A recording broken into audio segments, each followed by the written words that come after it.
Hey, Deadpool fan.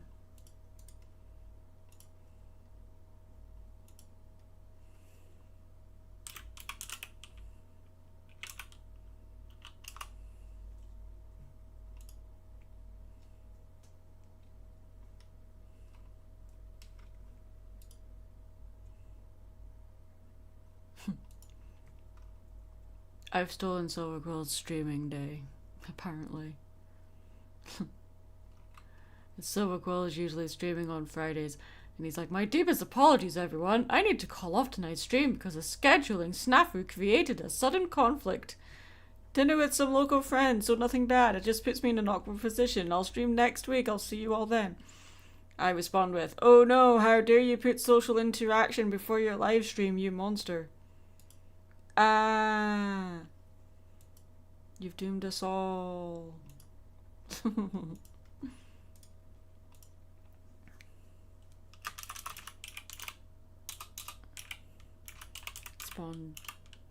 Do I remember how to spell spontaneous? I don't have to Google it or anything, do I?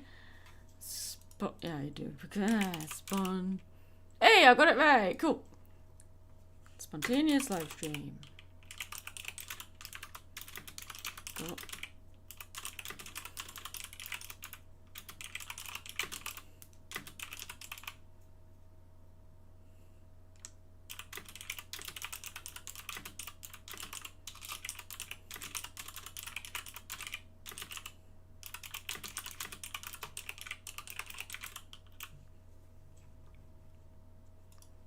There. Letting people know on Blue Sky that I am streaming.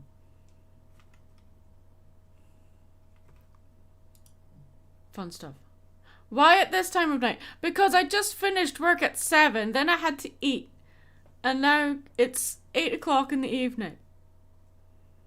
I'm sorry, I can't accommodate for everybody. Time zones suck.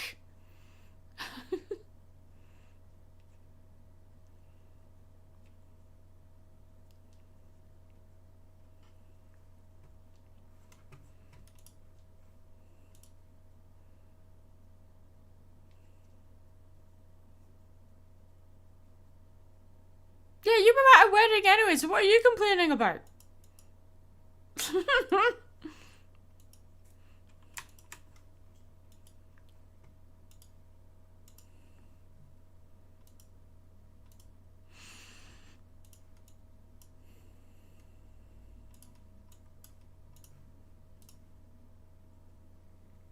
Oh, not a wedding, sorry, a thing. You were at a thing. I can't remember the thing. Not a wedding. Kaylee, that's what it was. Okay, my bad.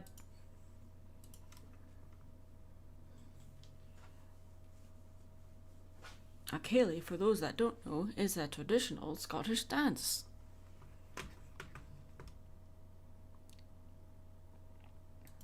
Right. You did tell me that. Okay.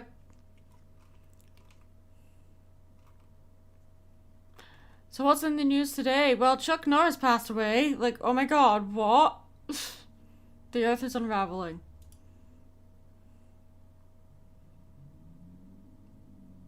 The world is on fire.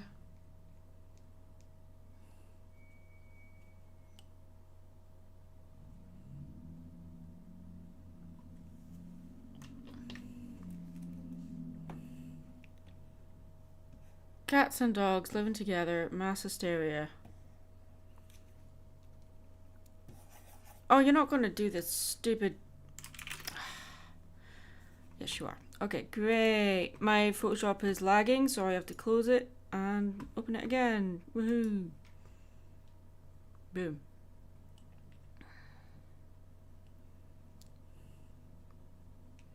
Yay, lag. Yeah, my favorite thing. Lagging is awesome. It's great. I love it. It's the best thing ever.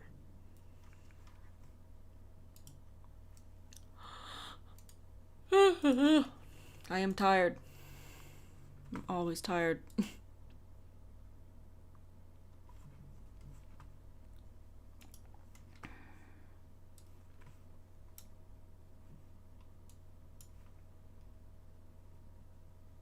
have some coffee. I can't have caffeine anymore.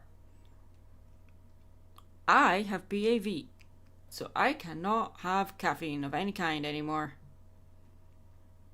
It's fun.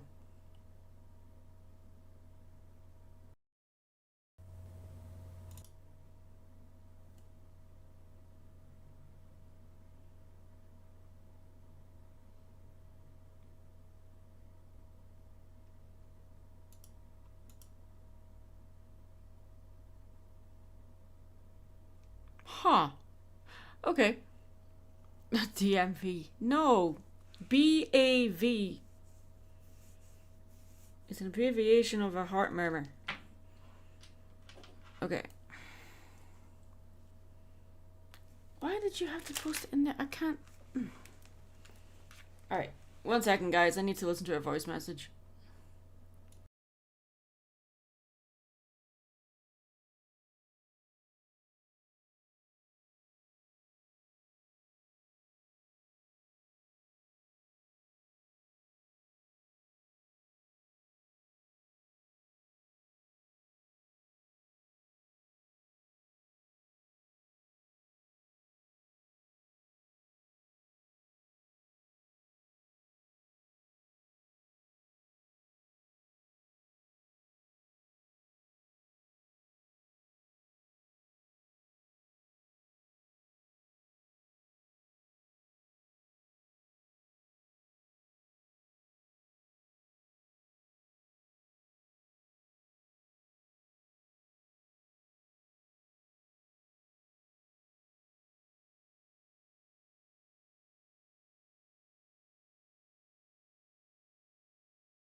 Okay, I'm back. I had to listen to a voice message. Alright. Happy spring. Yes, it is officially spring now. And I am allergic to everything, apparently. So, yay! Happy days.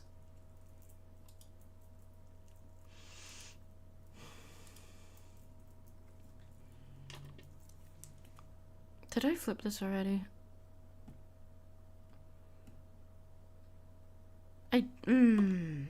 Okay. Oh yeah, I had to quit the Photoshop, didn't I? Okay. Yep. There we go. Now we have to balance everything right again. A double bill at the cinema. What did you see at the cinema?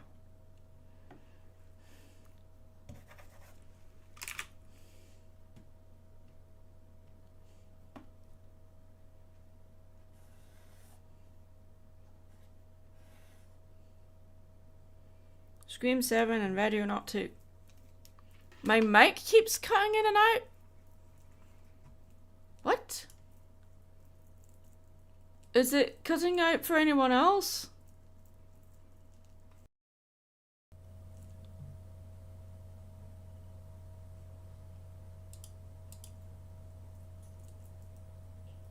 It's not.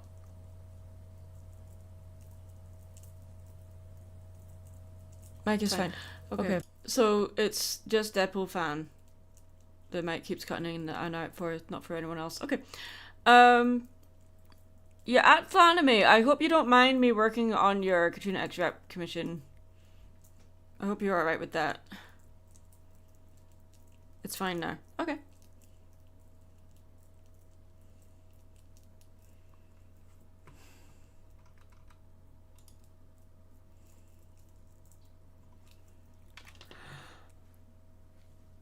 You're down with that. Alright, cool. Because, of course, if you're not alright with it, then please tell me, and then I will, of course, refrain from working on stuff in the live stream. I just figured, you know what? Why not? Hope you're having an excellent day, too. My day's been very productive. I got a video project done, and so now that means I can get frick. Why? OBS is dropping frames. Why? There's nothing else running.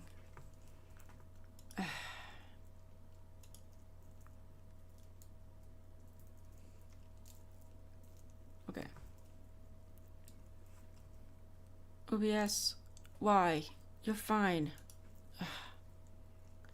Do you think that changelings are Irish or Scottish, since changelings are from Ireland and Scottish folklore? Irish and Scottish folklore are not the same thing. Celtic folklore is not a mix of Irish and Scottish folklore. Celtic is the two mythologies and folklore do intertwine, granted, but they should not be used to refer to the same thing. Changelings are technically from Scottish mythology. So, I would say they are technically Scottish, but the changelings as they appear in MLP, which is what I'm assuming you're referring to, is not the changeling from Scottish folklore that you're thinking of. That is a slightly different thing. If I recall correctly, the changelings are fae, and they will steal babies and replace them with a changeling baby. And I'm going to misspeak a lot here because, admittedly, when I'm talking about Scottish folklore, I paraphrase a lot, and a lot of it is not really at the forefront of my brain right now. Changelings, as they are depicted in MLP, are more based on, like, something that can transform into any being. And so in Scottish folklore, they tend to only take on human form. They can't take on any other kind of form. Ready or Not 2 was more fun. Okay.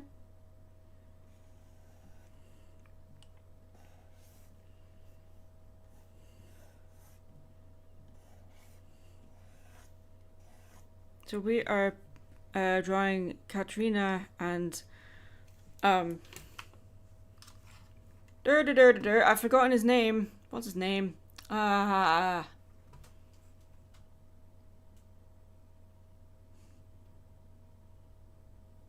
Rep?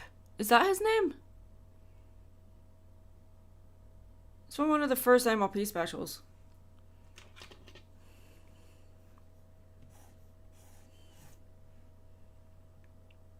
Yeah, I forgot his name. For some reason, my brain was like Pen. I'm like, no, that's not his name. His name is Rep.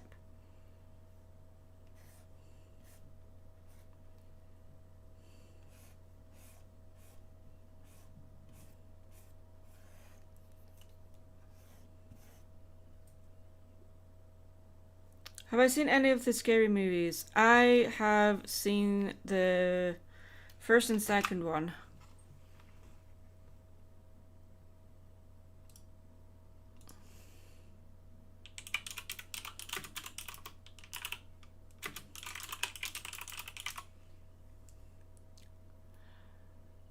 Um, I haven't seen any of the other ones. I really only watched Scary Movie 2 because James Woods plays the exorcist priest. And that was really the only reason.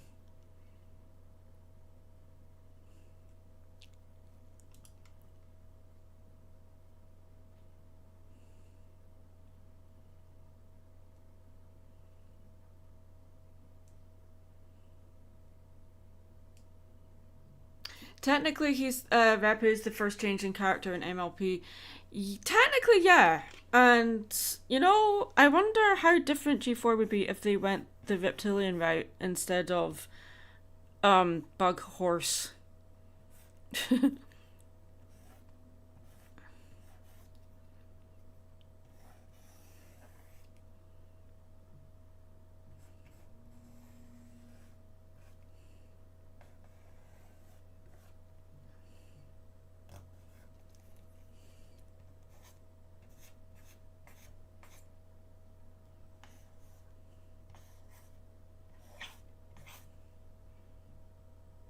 Am I going to watch Scary Movie 6? Nope.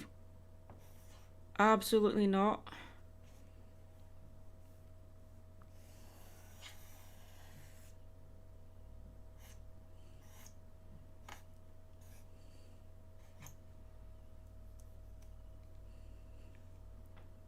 It's really not my vibe. Like the whole scary movies and scary movie and epic movie. Just like I don't know. They just feel really cheap to me. Like there's some really good spoof movies out there, and this one is it doesn't. The scary movies don't really feel like spoofs as much as they are just um making fun of something. Like Spaceballs, like it was a parody of Star Wars and other science fiction movies, but it was still a great movie in its own right, even if you didn't know what it was parodying. With Scary Movie and Epic Movie and all that other crap, you kind of need to have seen the movies they're making fun of to get anything, and it's just not my thing.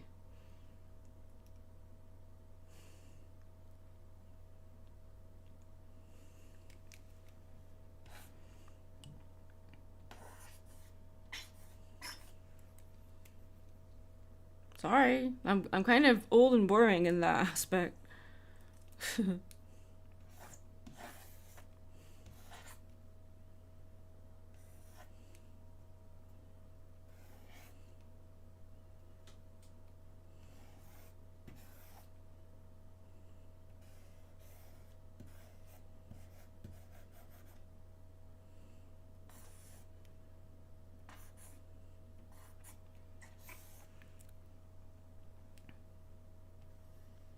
I know they have their audience, but I'm not gonna tell anybody not to see them. I'm just saying why I'm not seeing them. Not gatekeeping or anything. Just saying what. It's just really not my vibe.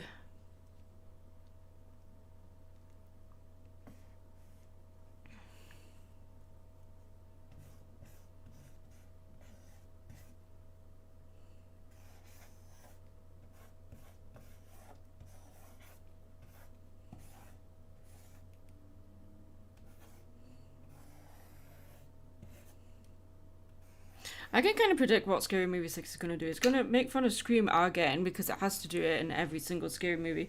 It's going to have, probably going to have Terrifier in it. Weapons. Um, what else?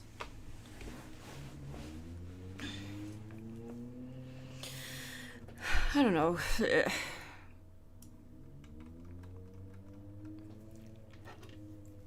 Five Nights at Freddy's, all that kind of stuff.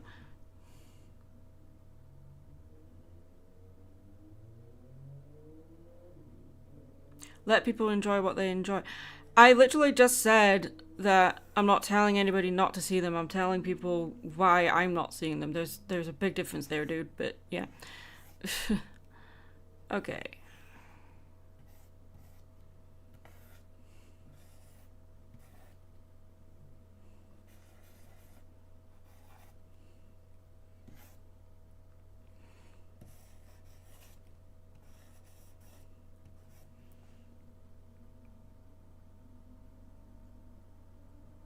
I'm basically describing the damn trailer. I figured.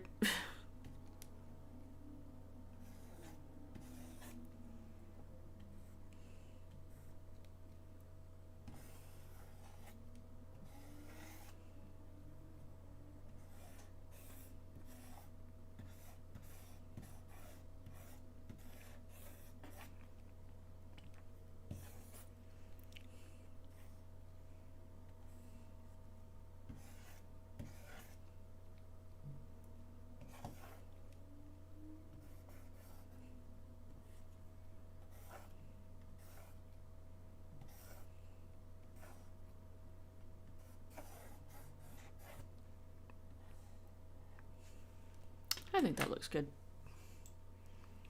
Let's see.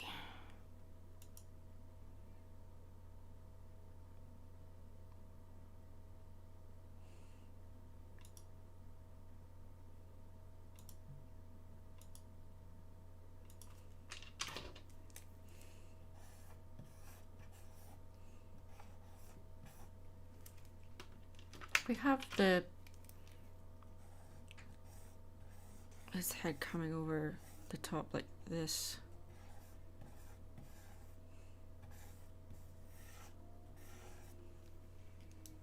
There we go. Are there any upcoming movies you're excited for? Not really. I haven't been keeping track of what's coming out because, like, there's so much now, and there's just nothing that I'm all that bothered about. And that's really sad.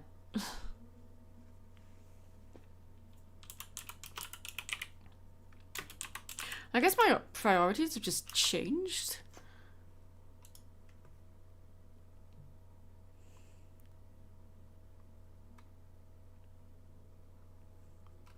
I know the new Spider-Man will be out, but I've missed a few Spider-Man movies, so I need to get caught up on that. I still haven't seen Dune Part 2, so can't see that.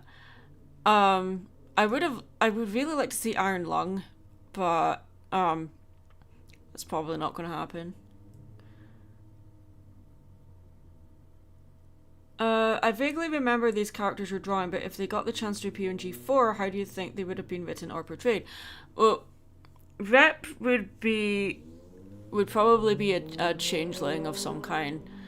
And Katrina, obviously, with the 2017 movie, Katrina could easily exist in MLP G4 because we know that Anthocats exist because we have Capper. So, how they would be portrayed, I don't think they would have had the same plot as the Katrina thing, because obviously she's addicted to this potion and you can't really depict addiction in what is essentially a show that's geared for children.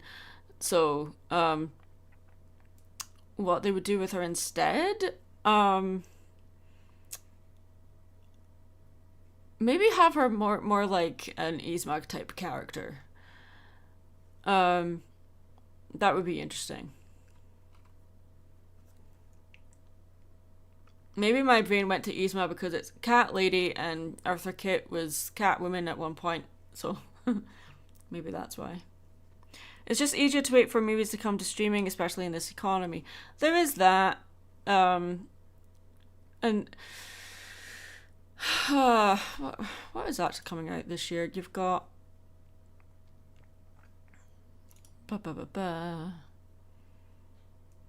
Mortal Kombat 2, not bothered about. Scream, not bothered about. Animal Farm is, I'm curious about that one.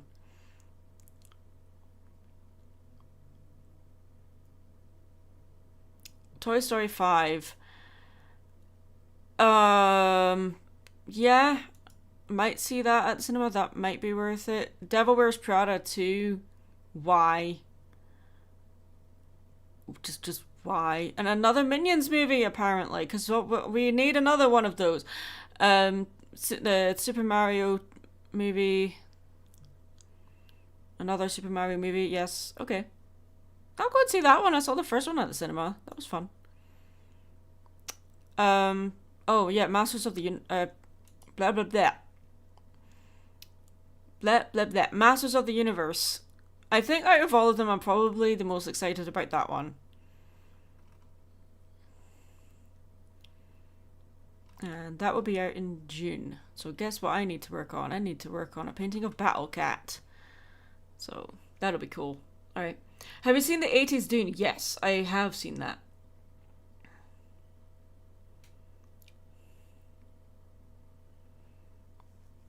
I've only watched it once, but I do remember some of it. And yeah, I just haven't seen the new movies.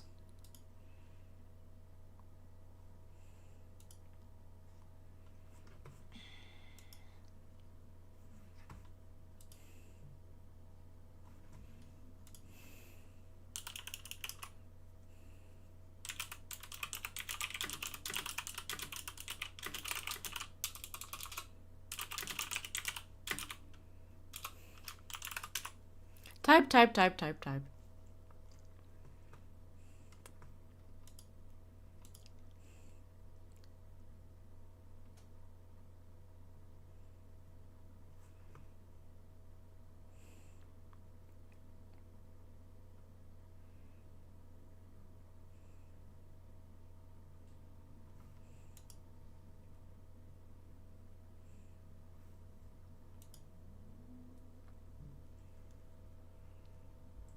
Did a whole panel about He-Man and She-Ra at DaggerCon last week. Alright, nice.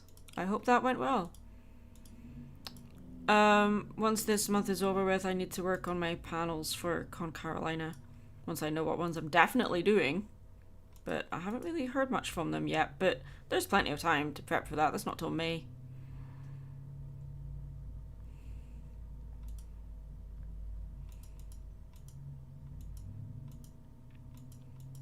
I don't like the way the top hat is sitting.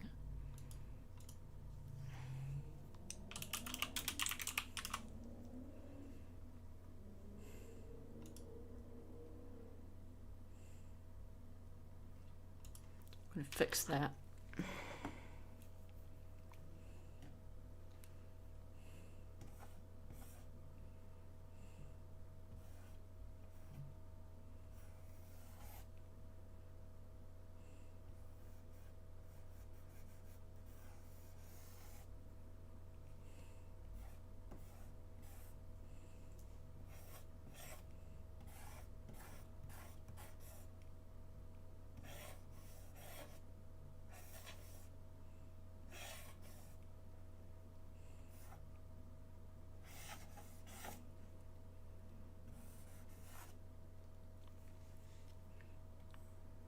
That's better. Okay, cool.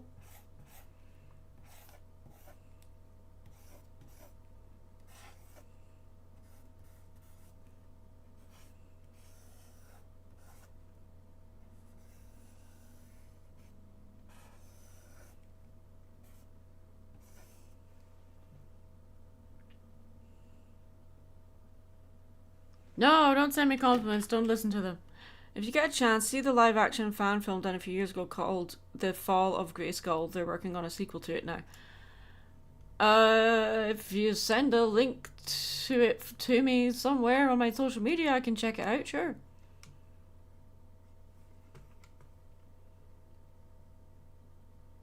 This is a commission, yes, and I am open for commissions right now. Before I talk about that, I'll talk about the next convention I'll be at. I will be at Charlotte Comic Con at the MC Suites Concord, North Carolina on April 19th. And to get into this convention is only $5. It's fantastic. It's just a one-day event. They have an amazing artist alley. They have artists in the hallway as well as in the main vendor hall, along with all the other collectibles and comics and all this kind of, it's more geared toward people that collect comics. Yeah, obviously, it's a comic convention, but it's not really a pop culture con. But they have a fantastic artist alley, so be sure to come and check that out. Come say hi. You can find a link to the convention in the description below. And I am open for commissions. I'm open for headshot commissions for just $25. These are digital pieces. and so that you can do with them whatever you want. You can make them into badges if you want. I'm also doing pet portraits, as you can see, flat color portraits or texture colors or full color, and then full body commissions even of various characters like Anthro, or it can be your D&D character, or it can just be a human design. You know, it can be literally anything. So if you're interested, you can contact me via my Blue Sky or Instagram, or via email. I take all payments via PayPal invoice, so it's the most secure way to do it that I can think of right now. So yeah, feel free to contact me. Alrighty, gonna leave that up for a few minutes. Pet portraits are always fun. The headshot commissions are very popular, so this piece I'm working on right now is technically a headshot commission, so there is that. Alrighty.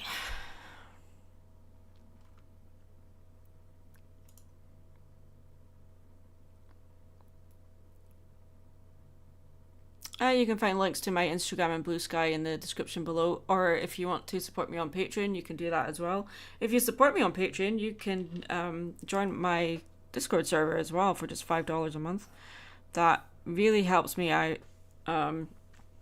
with general upkeep of everything that I do with all of my content creating. I know I'm very behind on my video schedule right now, but you know what else is new? I'm always behind on that stuff.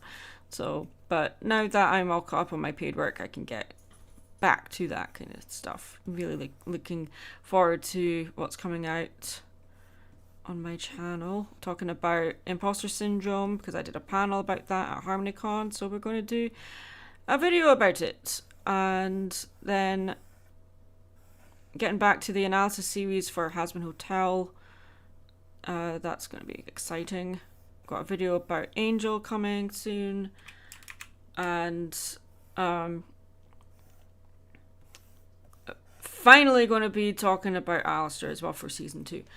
That is something I'm very looking forward to. These videos take a while to put together because they're very well, they're analytical, so they're going to take a while to put together because I have to watch the thing over and over and over and over and over, and sit and analyze stuff, put it into a script, record said script, edit the audio, then actually put the video itself together. And I do all of that stuff by myself, so there's a lot to do. Always looking for other things to talk about as well, so if you have any suggestions, like, feel free to throw that into the chat. Let's get a dialogue going. What else would you like to see me talk about?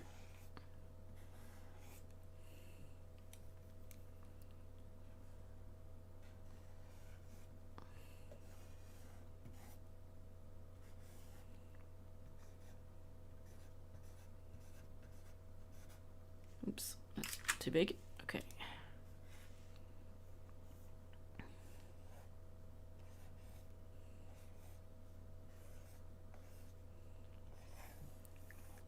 So Katrina has a very lioness type mouth, and I'm trying not to lose that, because if I was to draw my own like anthro cat character, she would not have this type of mouth, but because we are drawing a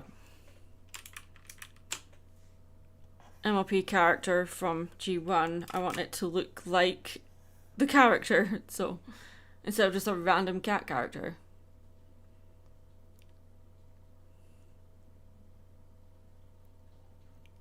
Husk is another character I need to make more art of.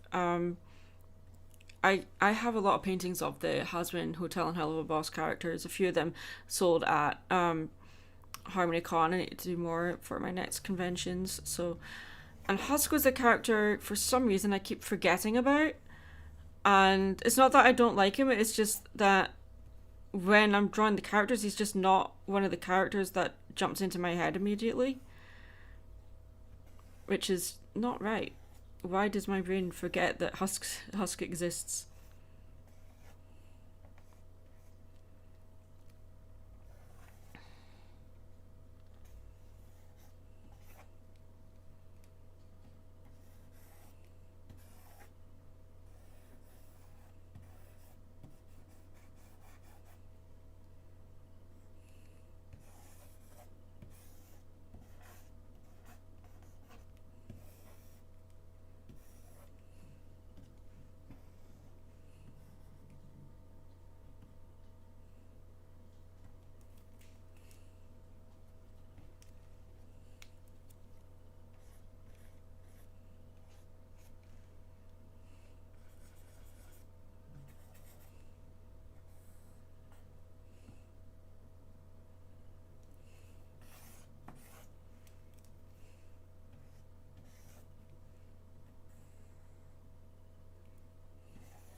Okay.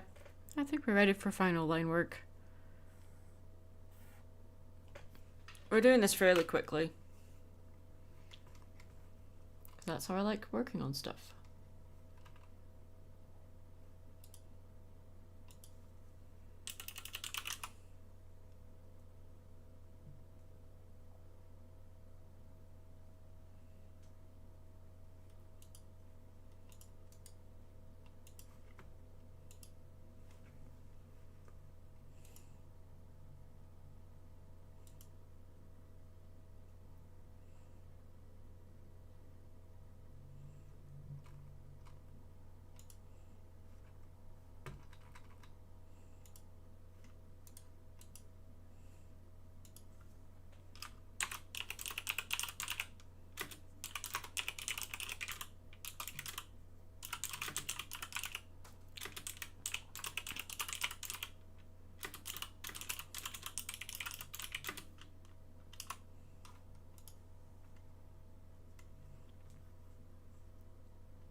Katrina looks sassy.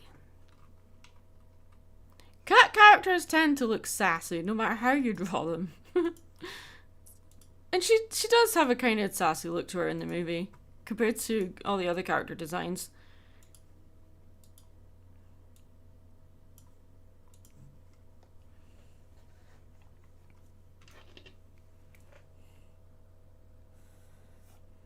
That needs to be bigger. There we go.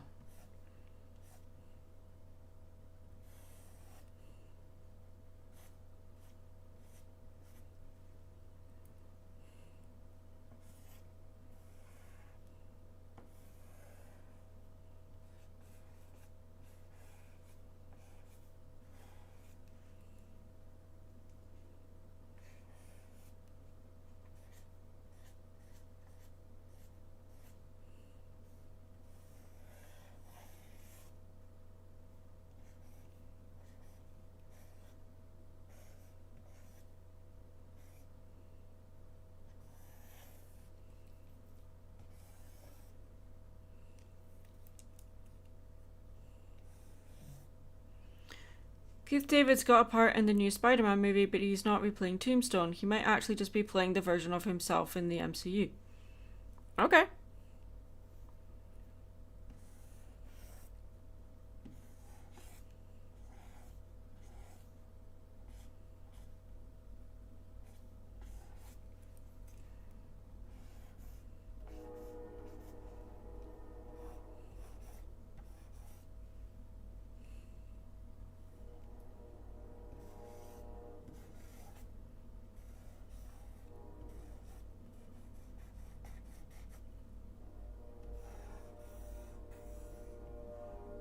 Sorry, there's a train going by and it's very loud.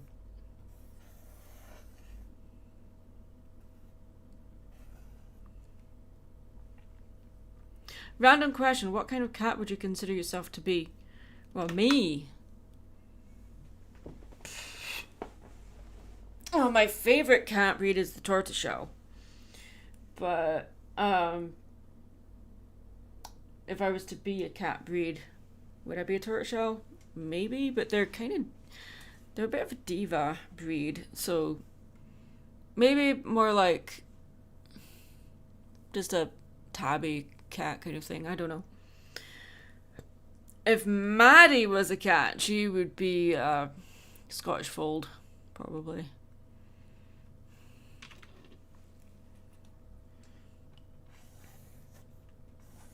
Not a Munchkin cat. That's a bit too obvious. Or maybe the Scottish Wildcat.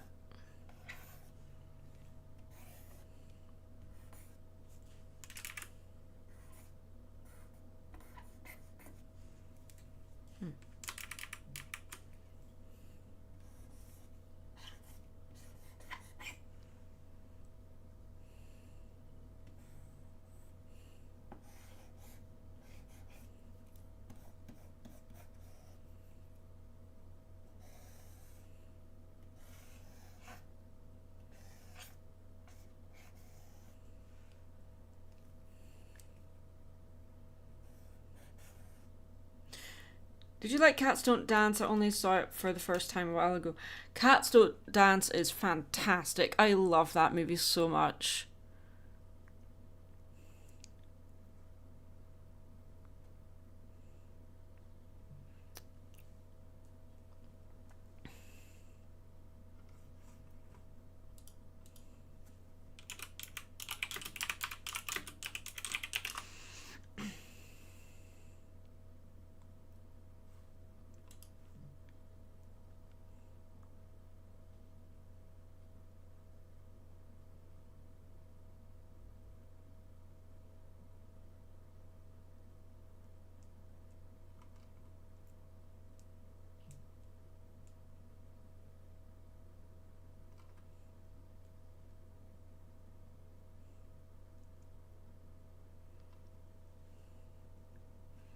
Like 1930s, 40s music, dance, movies, TV.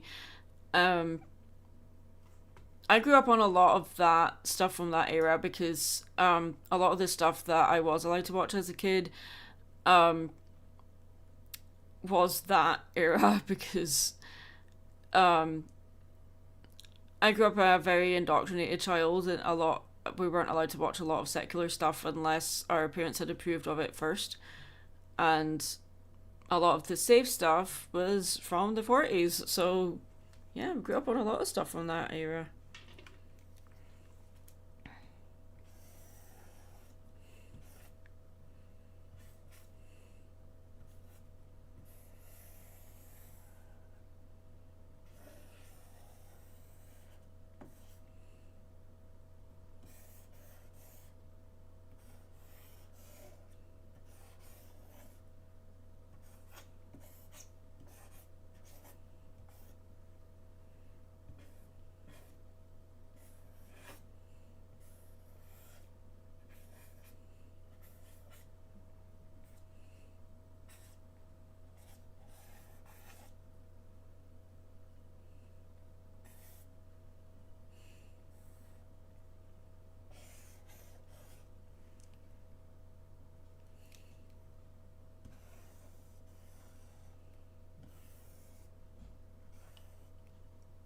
Max the Giant is awesome.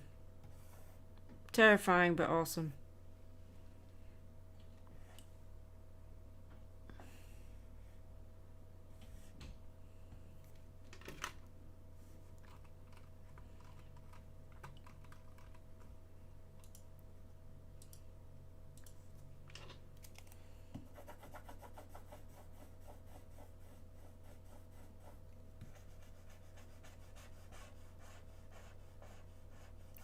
Darn it, I want to listen to the Cats Don't Dance soundtrack now, but I can't, like, stream it, so, like, what do I do?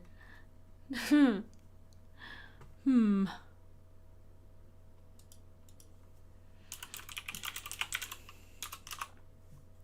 I can listen to it later, but it's not the same.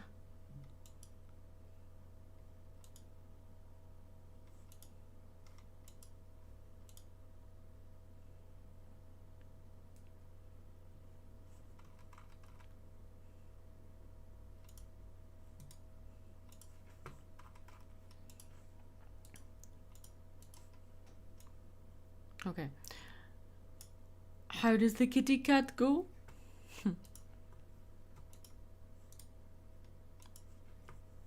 How does the kitty cat go? Very good.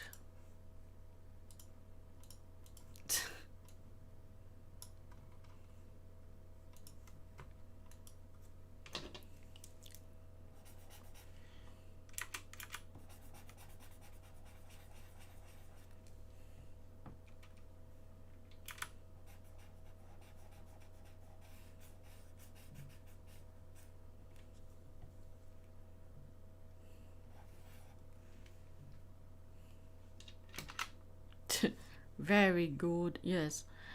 Let's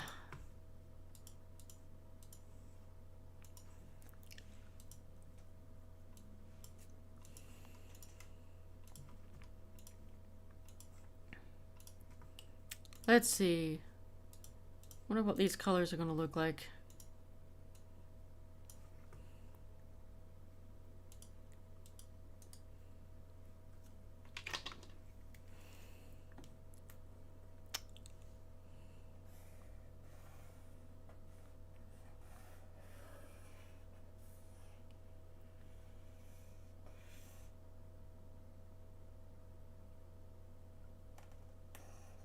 Cozy Glow and Darla Dimple were both a parody of Shirley Temple, actually, but yeah. I don't think. They might have had an influence on each other, but I think Cozy Glow was more. I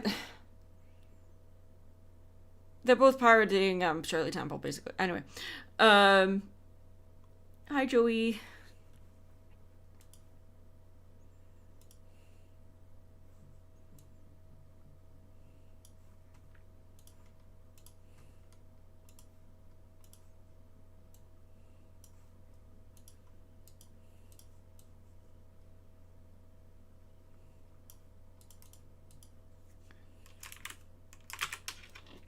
Let's do the smart thing. Sleep is for mortals. Yeah.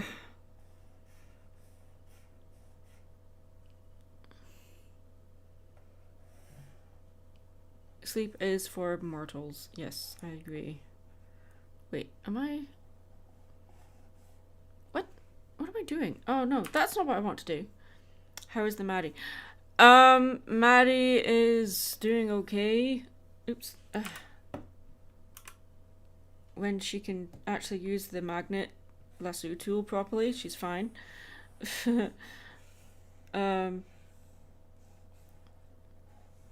I finished 2 pretty big projects within 24 hours of each other, so now I'm getting caught up on the smaller projects. And once I've cleared my list of stuff a little bit, I might actually be able to get a video done before April, but for my own channel for a change. I don't know if that's going to be possible, but I'm going to try. Because I haven't posted a video on my channel for months, so I need to get on that. Oh, shut up. There we go. Photoshop's being a derp.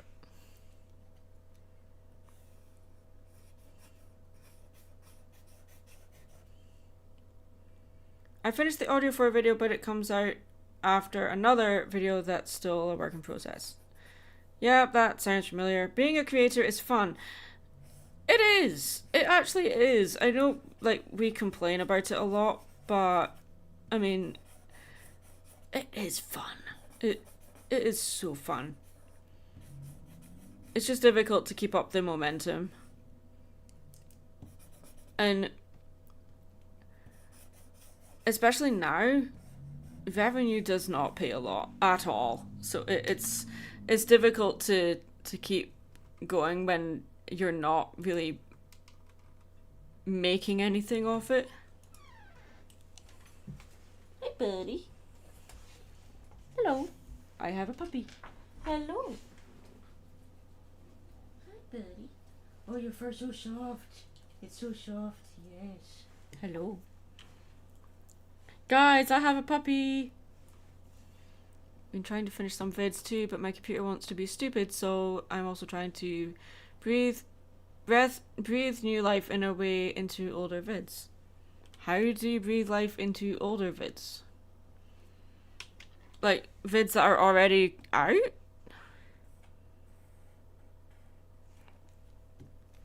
Not sure how that would work.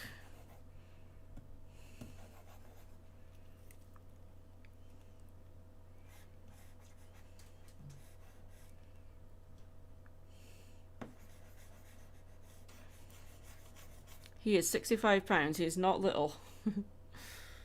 He's a big boy. Trying to readjust to not being on Amazon's schedule anymore, not to get depressed. Hey Joey, you don't work for Amazon anymore. But also, you don't work for Amazon anymore. Yay!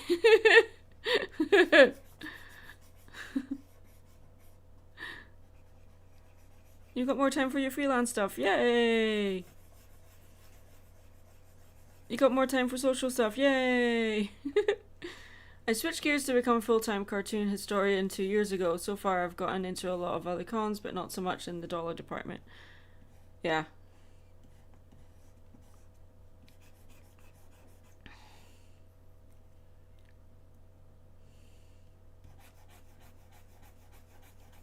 I mean, for historian, you would have to get into, like, having books published, papers published, etc., etc. Maybe get into making videos online about that kind of stuff as well. I listen to a lot of documentaries on various eras in history and stuff like that. So, yeah. I don't know, like, full-time cartoon historian. I didn't really know that was a thing. Art historian, sure, because like art historians cover cartoon history as well, but I don't know, that's kind of a bit of a niche subject, but that's just my opinion. Part of it is just I'm hurt that they quit on me. I was willing to stick it out for as long as I could, and then they just went belly up on us. Maybe I should become a Sam and Max historian. I just don't believe in like putting all your eggs in one basket, you know? It's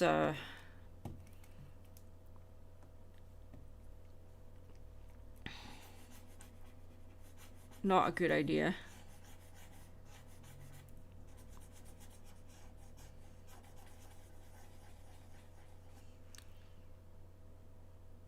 Self-publishing my own fanzines, digital and print. I'm also in the National Cartoonist Society. Okay. That's awesome. Not much money to be involved in that kind of stuff though. I'm already a Sam and Max Mormon. Speaking of, has the Maddie read The Holy Brobble of Freelance Police? Still trying to convert me, I see. Like when you're a freelancer, like I am, you're wearing many hats, you know. And so, like for instance, like I'm a YouTuber, but when in the YouTube stuff, I'm like I could be doing theoretical stuff. I could be doing an analytical stuff. I could be doing vlogs. I could be doing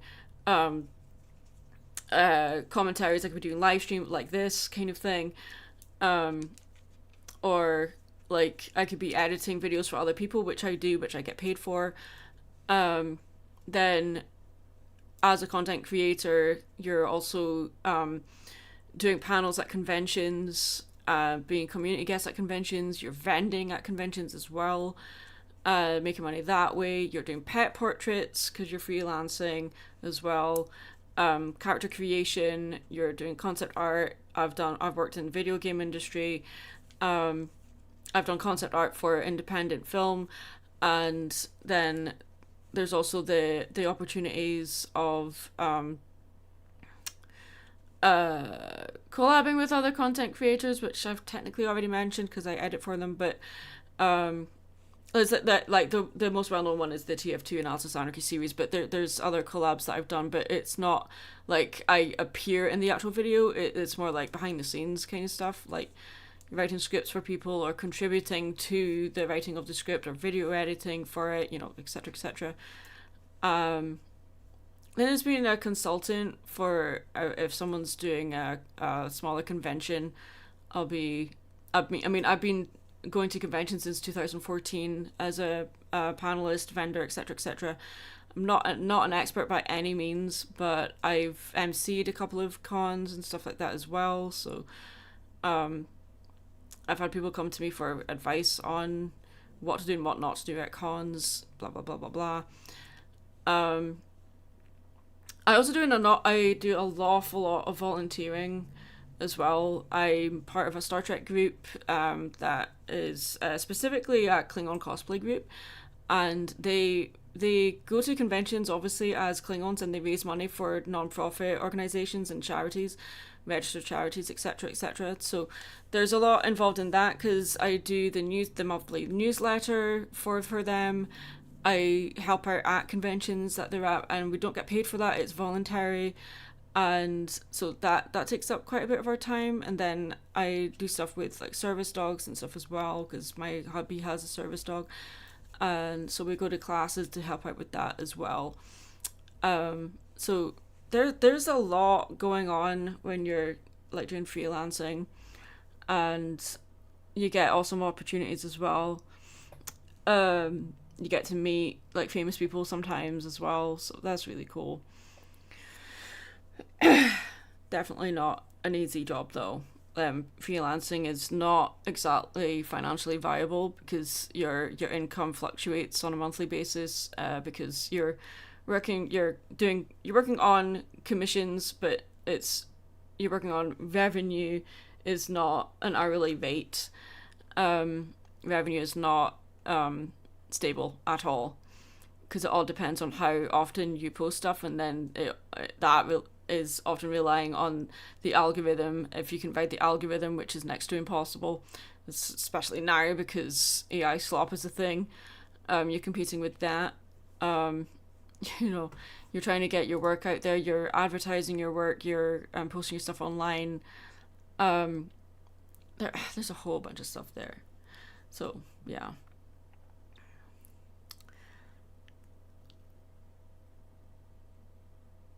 The Klingon cosplayers don't get called to as many charities as the 501 stormtroopers. It's not a bloody competition, but the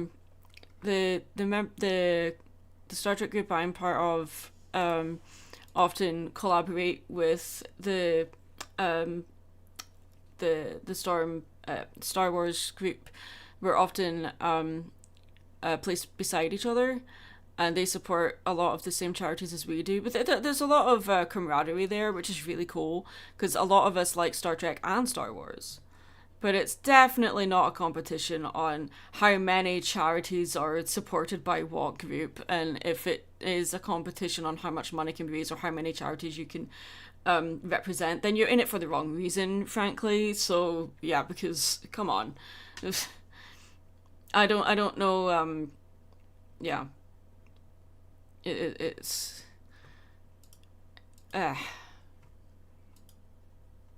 you gotta be in it for the right reason. Okay.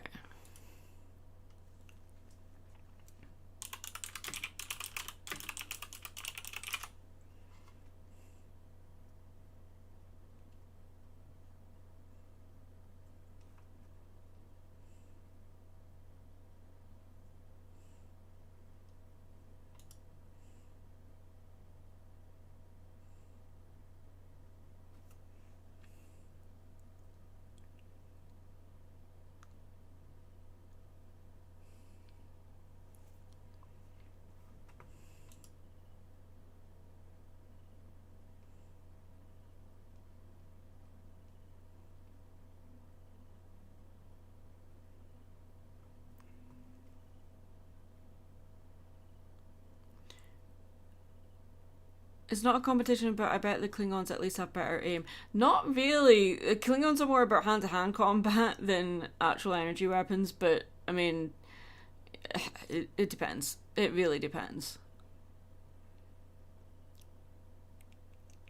They're not exactly known for their precision. Neither are stormtroopers. But, you know what I mean.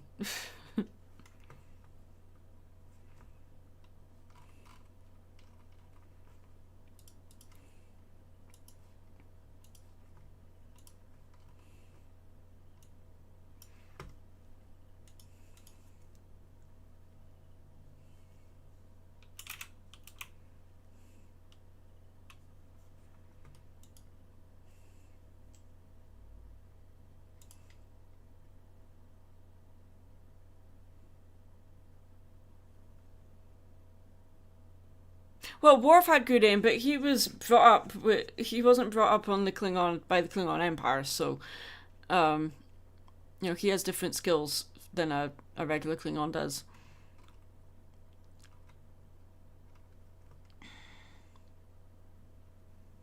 Worf was definitely not a regular Klingon.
Okay.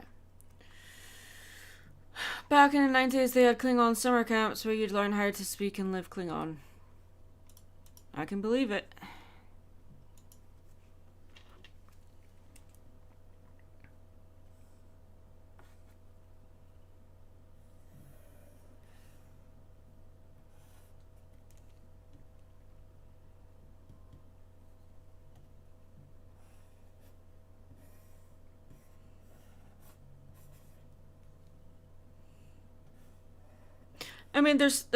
I mean, people go to summer camps to learn how to fight like a Jedi. There's not really that much uh, difference between Star Wars fans and Star Trek fans. Star Trek fans have been around for longer because Star Trek is obviously older than Star Wars is. But, you know, without Star Trek, we wouldn't have comic conventions at all. So, in my mind, Star Trek has had more impact on the pop culture scene than Star Wars has. However, Star Wars has allowed it to survive longer because of the impact that Star Wars has had on the movie industry. So yeah, because obviously Star Trek has not had the same impact on the movie industry as Star Wars has, or like the American economy in general. Do you have a fave model of starship, Galaxy class?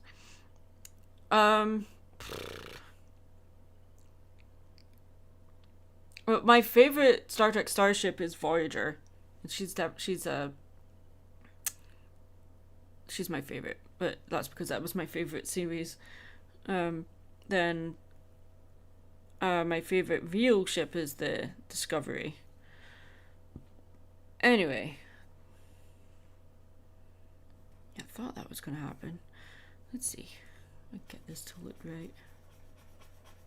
Katrina, you have really weird eyes. I'm just telling you now.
Star Trek did greatly inspire and influence Star Wars, which just makes me love and respect both franchises all the more. Yeah, I mean, no one's saying you can't like Star Trek and Star Wars.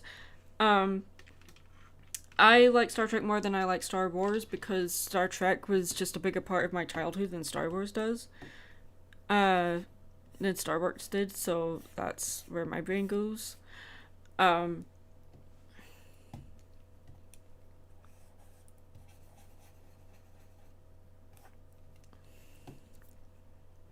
Enterprise D through Voyager grew on me, and then the Voyager A is really pretty.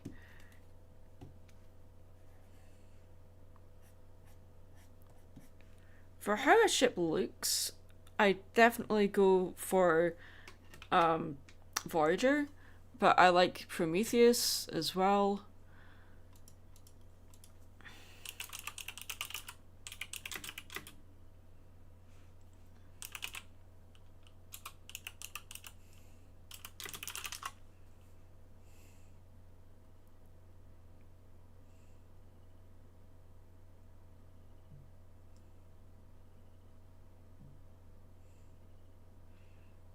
Can't go wrong with the Enterprise D, though. Coco Jasper Ranger. People had Star Wars and Star Trek. I'm the weirdo in the corner who had his Power Rangers. I never got into Power Rangers, sadly. Did you like the Filmation Star Trek show? I have that on DVD, I think. Somewhere, I think I do. I know it's on Paramount, I think. It's nothing to write home about, I will admit, but I do like that it actually had the oh goodness, what's the name of the race? Oh my gosh.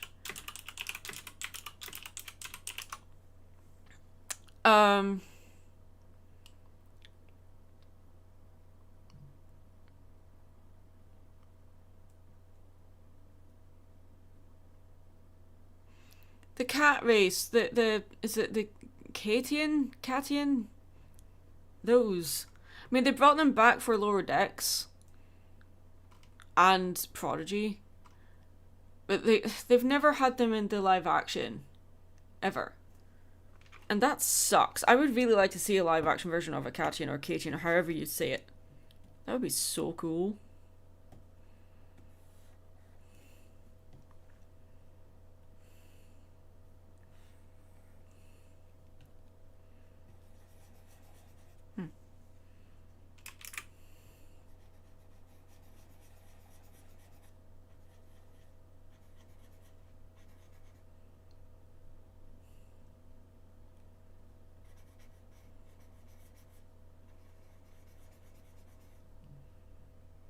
How are peeps tonight?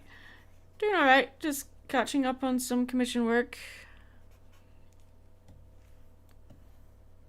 Because I finished up most of my personal projects, so now I can... Personal projects. I mean, I finished a painting and I finished a large video project for another channel, so now I can get back to focusing on my own stuff, which is great.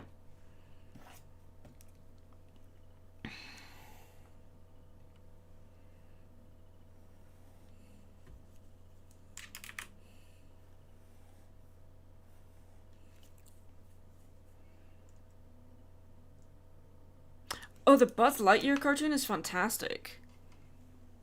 It's so good.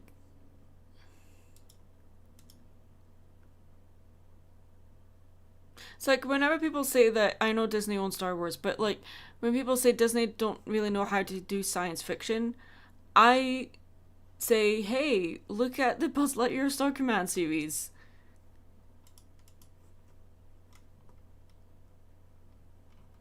Now that was fun.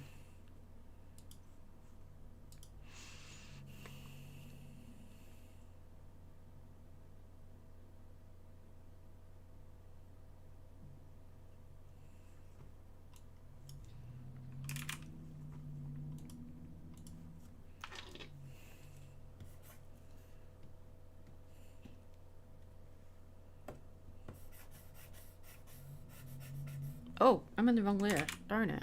Okay. Shoot.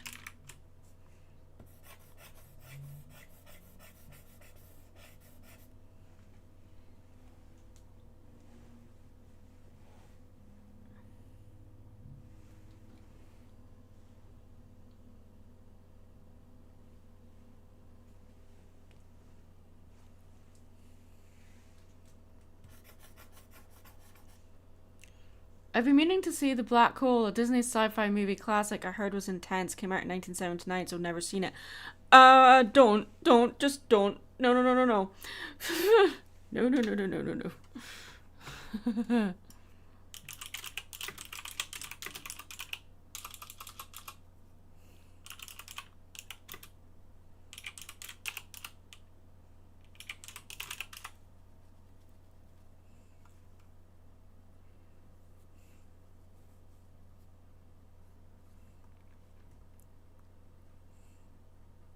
Maybe it's just me, but there's just something about that movie that really creeped me out.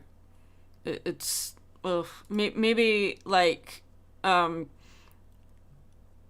parents said, oh that film will be fine. Like it really wasn't fine. I was scared of that movie.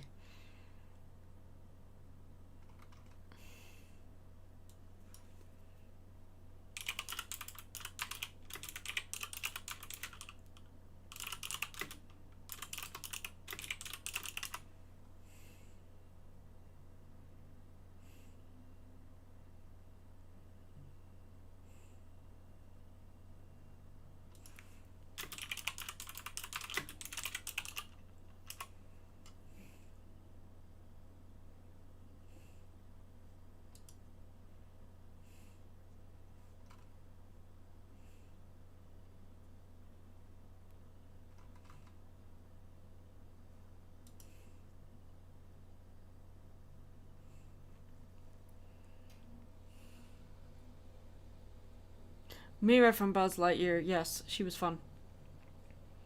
There was that time that she tried hooking up with Scotty, but it turned out to be a love potion. Yeah.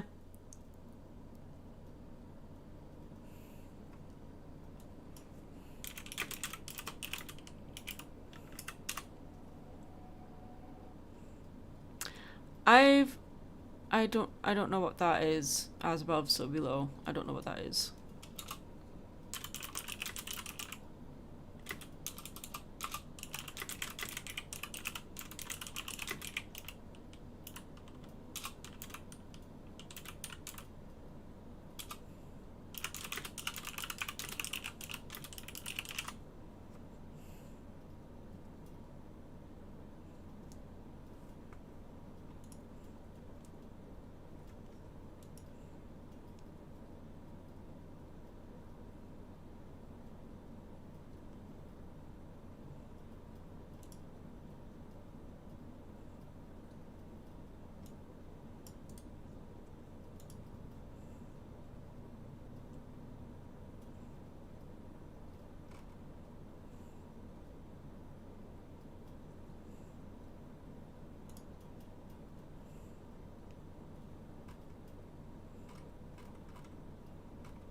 I'm looking up something because there's a movie I'm thinking of, and it's it's a science fiction movie, but I think I've seen one particular scene out of context. So this is a movie I have not actually seen, but there's a scene where it's pretty sure it is an astronaut, and there's something that's happening that's making him spin so fast that he actually like is pulled apart.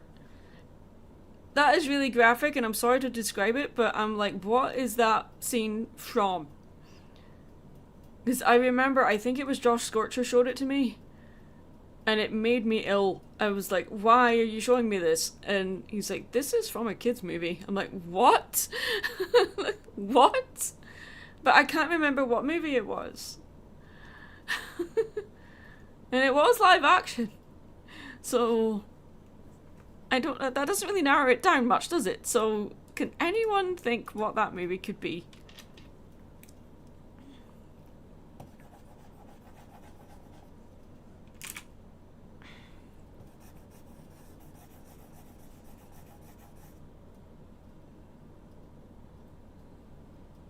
Sadly, no. Think live action documentary style horror movie of what goes on in the depths of the catacombs of Paris. No thank you. No, it's not Love, Death and Robots. Love, Death and Robots is animated.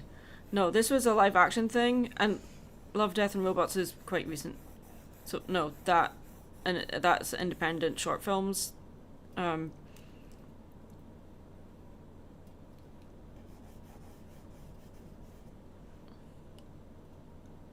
And also, like, Love, Death and Robots, that is this a series with lots of little short films. This was definitely from a feature film. I remember that much.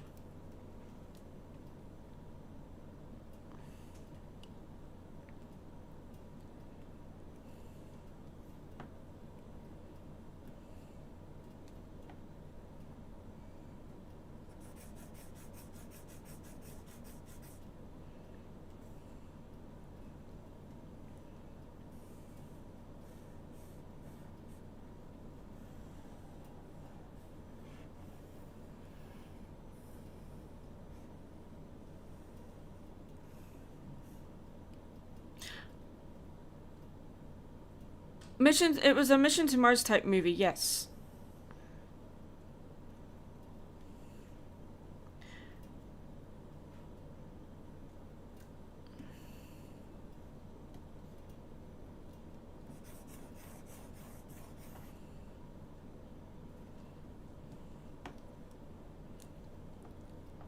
I'm thinking it was from the 2000s. It might be earlier than that, but again, I really don't know. It's not like I can just Google the scene because, I mean, I could ask YouTube, I guess. But because of all the AI trash, it's really difficult to find anything now. When you vaguely remember something.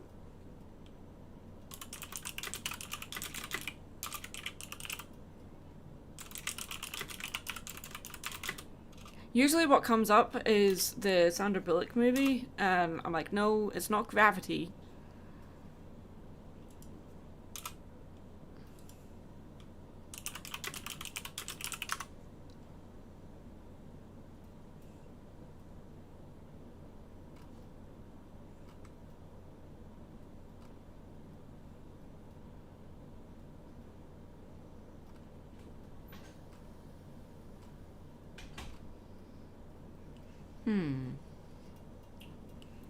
I don't know if it was that or not.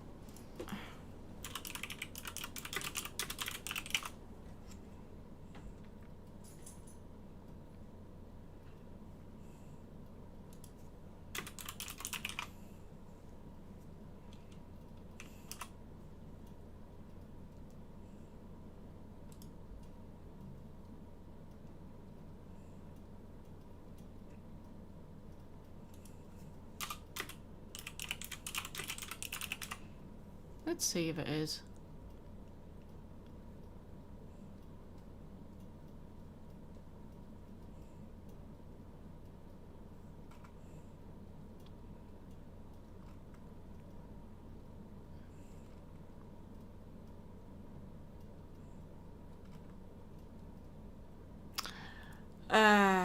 Okay.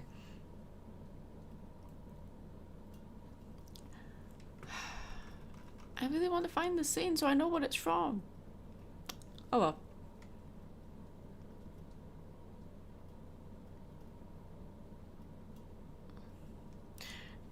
It seems like any movie with the word Mars in the title is doomed. Pretty much, yeah.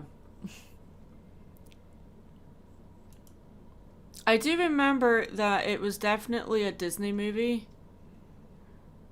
Because I specifically remember that he said it was a Disney movie.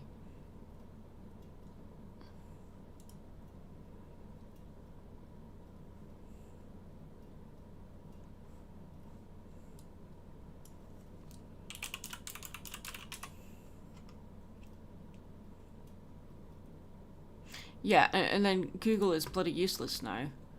Because it's just full of AI crap. It's just impossible to find anything. It's fun. It's great. I love it.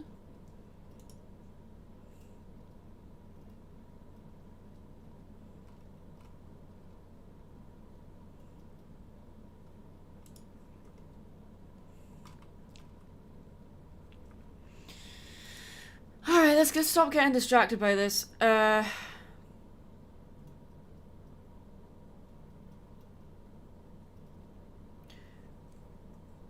Mary's singing Chitty Chitty Bang Bang. Hell no. My internet blipped for a second. What scene was it? I don't know. It might be from Mission to Mars, the 90s movie, but I don't know. Because there's Mission to Mars 1991, 1990. Then there's another Mission to Mars that was made in the year 2000. And then another thing is saying there was one in 1996. I'm like, well, which one is it? I don't know. Help. It's impossible. It wasn't Rocket Man. Wait, do you mean Rocketeer? Wait. Rocket Man?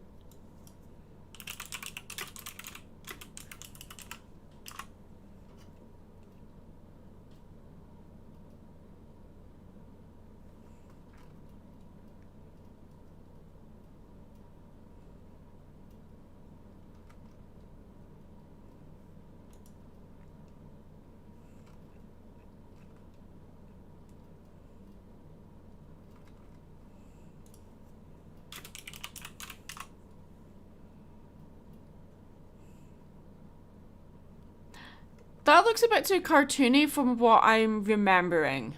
I don't think that's it.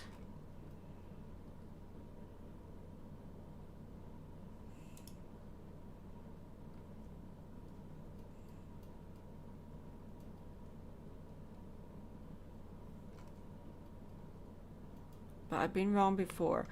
We're going to look at this after I've finished the live stream. Let's talk about something else. Okay, so there's two possibilities that it could be Mission to Mars. It could be Rocket Man. It's definitely not Rocketeer. I have plenty of commission slots available. Yes. Let me show you what I've got. I have. We have slots available for pet portraits, the flat color texture, or a full color body. Then we've got the your anthro characters, human characters, or monster characters, just general character design. Eventually we'll get back to the headshot commission page as well. I have no control over what order these appear in.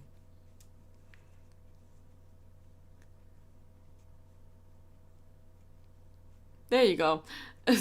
Headshot commission for $25. These ones are really popular because people can like get them ordered and make them into badges for conventions and stuff. If you're interested in ordering one, you can contact me on my Instagram or my Blue Sky or email me. You can find links in the description below on how to contact me. I will suggest to use Instagram instead of Blue Sky because the Blue Sky messaging system sucks because you can't send messages on it. I can't send pictures even on it. So I would recommend contact me on Instagram. If you don't have Instagram or Blue Sky, you can email me. My email address is shown on screen right now.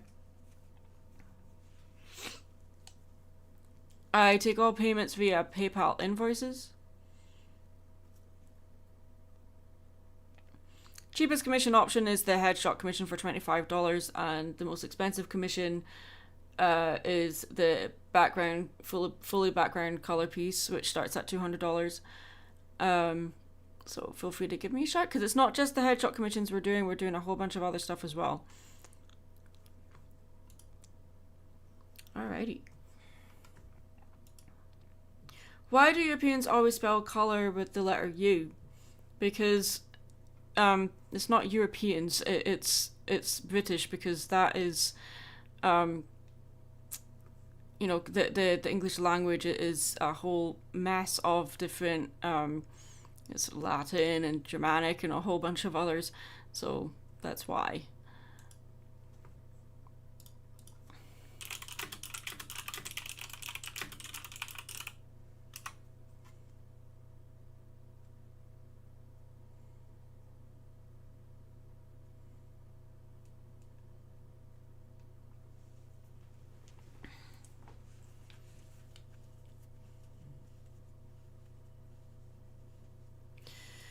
I don't know why American English dropped the U in color. I don't know why that happened.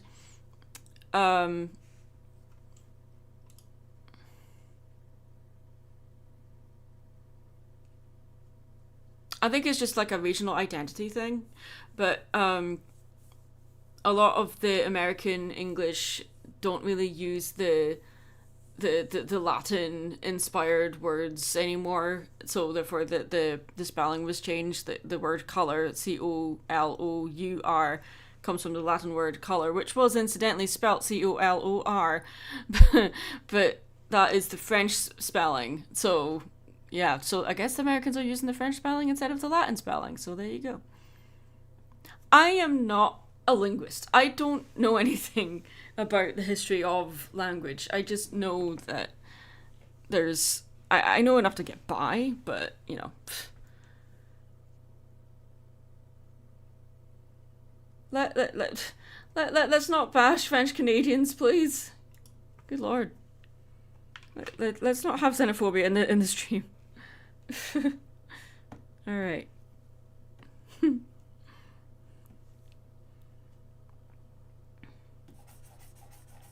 Oh, oops.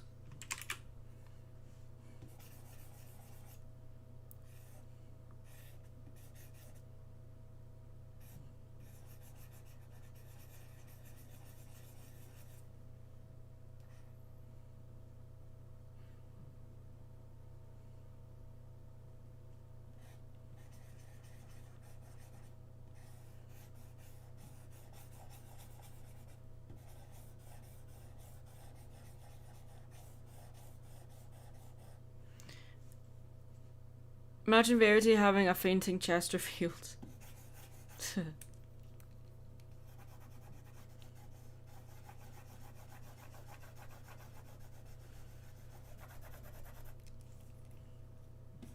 Hey, all I'm saying is let's be kind to each other, yeah? Alright.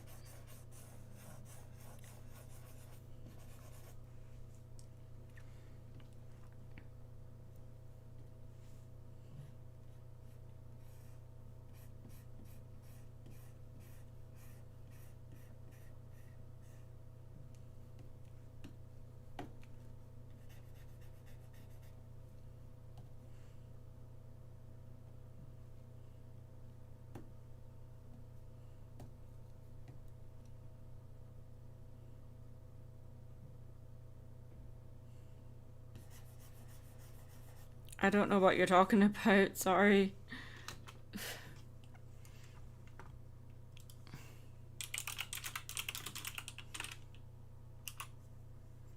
What Strange Brew is in the movie? I don't know, I've never seen it.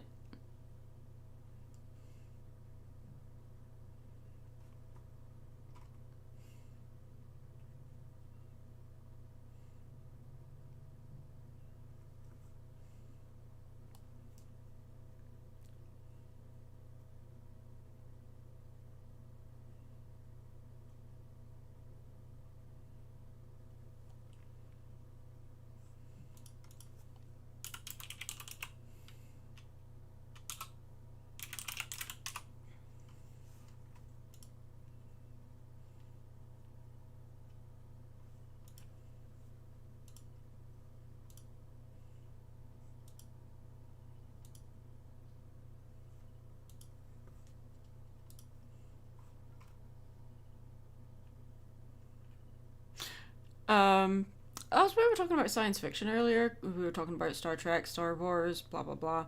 Oh, I overheard the question earlier. I just might be because our American ancestors had a strong need to differentiate themselves in any way, shape, or form from the English they fought. Yeah, that I somewhat agree with that, but I think it's also like a cultural regional thing as well. Um, Obviously, language is an ever evolving thing. Um, so we were talking about Star Trek and Star Wars earlier, and like one of my favorite, if not my favorite, science fiction movie ever is Interstellar. I love Interstellar so much. It has my favorite movie score, and I'm obsessed with that movie. It's so good. It's one of the few like time travel movies that I feel like is is not silly with it, you know? We gotta get Katrina to go on a road trip with Imris from Star Trek Animated. Oh, now that would be like a Velma and Louise type thing. That would be so fun. I'd watch the hell out of that. Like a Velma and Louise like antho thing.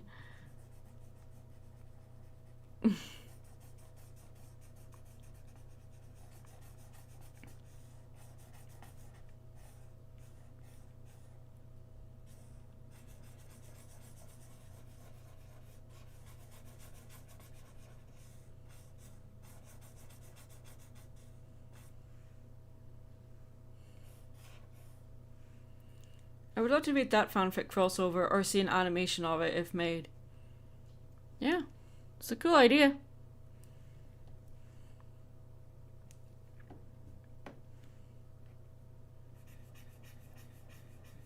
I'm not an animator though, so I can't make it happen, I'm afraid.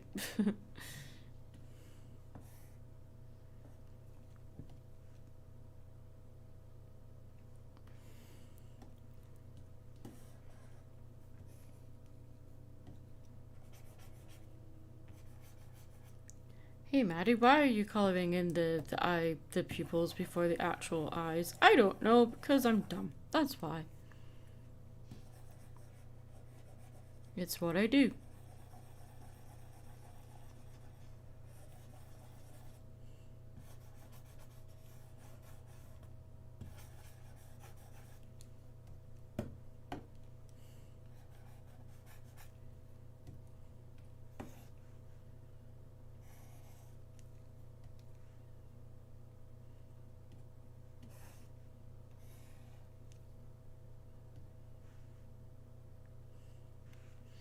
Interstellar focuses on the superdimensional phase that anime went through in the 80s. It's basically saying you can travel through space and time by the power of love.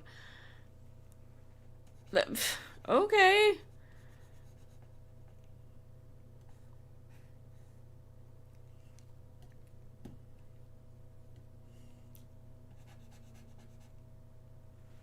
Kind of crapping on my favorite movie, dude, but okay.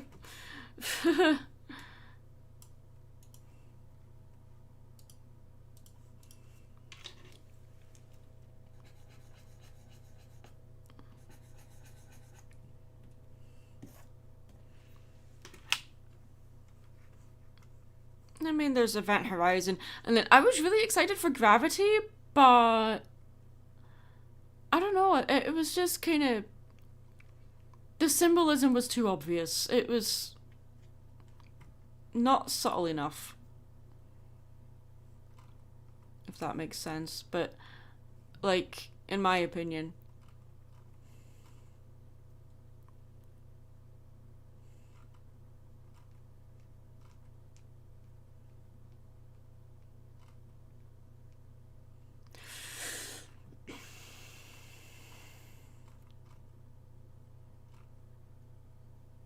Space Cowboys, Europa Report, Marooned,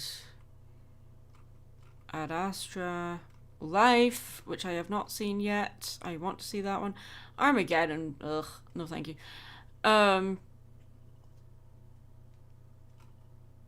Event Horizon, that's a good one. First Man, that's good. Contact, yes, that is like underappreciated. Apollo 13. I've not seen The Right Stuff, don't know what that is. Moon. The Martian is fantastic.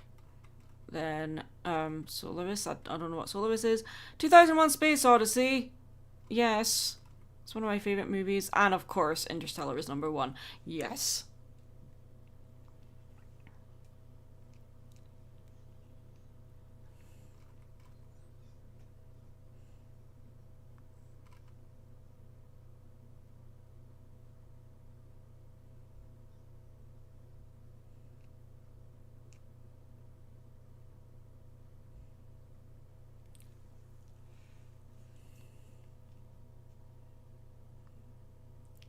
I've seen Deep Impact. That's not.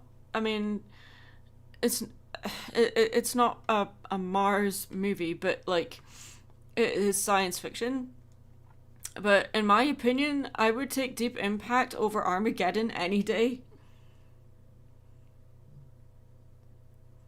Um, Contact is I admit I only really watched Contact because James Woods was in it, and he's not in it for very long, but that was the only reason. I was going through a weird phase as a teenager. But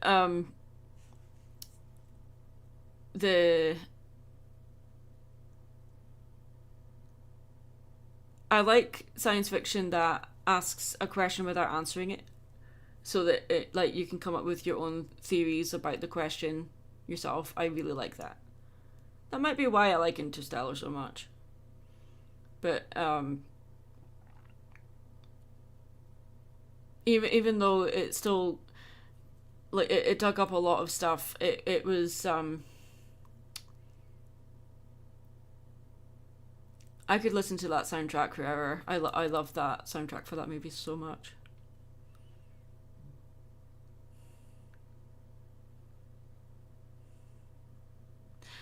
Um, Aerosmith didn't do the soundtrack. They did one song for, and it was "Don't Want to Miss a Thing" that was used to promote the movie. And that's not the only reason Armageddon like that's not the only reason that people went to see Armageddon. Like it's there was a lot going for it. The actors for one thing, but Deep Impact just handled the plot of, oh no, there's an asteroid coming to Earth in a much more interesting way to me.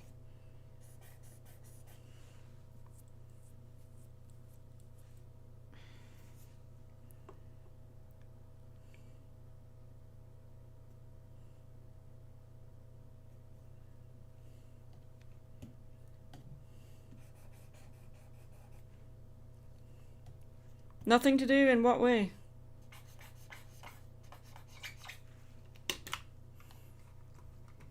You can make a throwaway statements, but like, can you explain why you think that?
I don't know if he was irrelevant to the plot. He might have been irrelevant to the plot, but he was integral to the main character's character arc.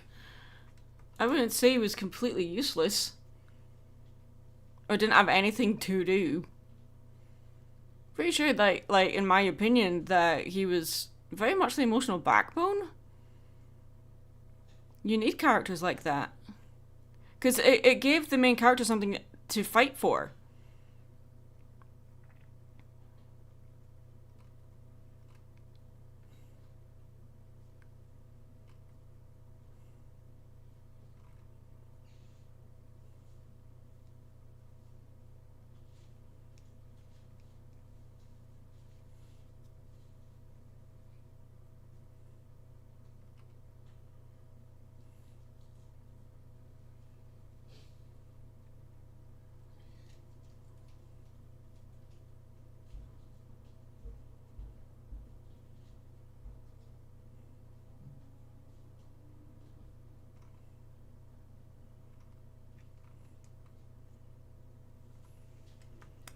Anyway, let's move on.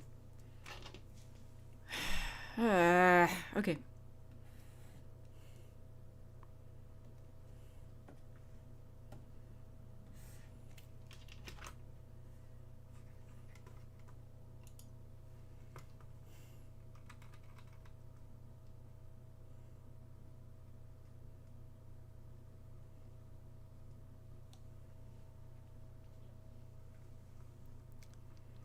James Woods is like a Oscar nominated actor, was okay in it. Okay. Fair. What? Alright. We're moving on from this conversation. Talking about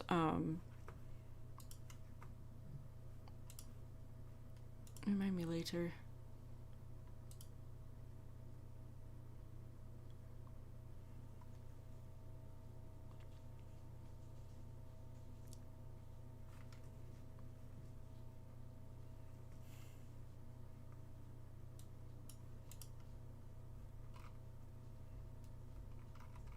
What other movies are coming out this year that people are excited for?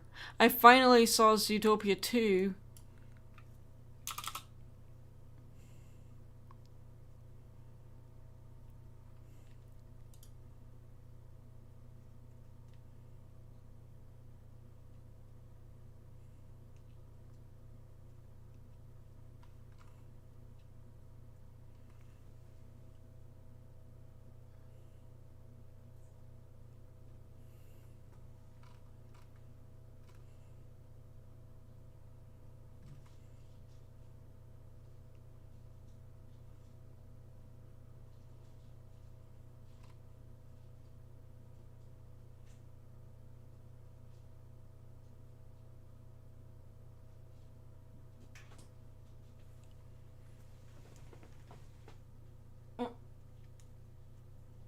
Nope, you're not coming in. Okay. Yeah, I've just said as anime that we're moving on from talking about Contact and other science fiction movies. We're moving on. We're going to talk about Zootopia 2 or any other like animated movie that people have seen recently that they enjoyed, because obviously Keep Up Demon Hunters won the Oscar for Best Animated Feature, so that's really cool. Let's talk about that. Or anything else. Let's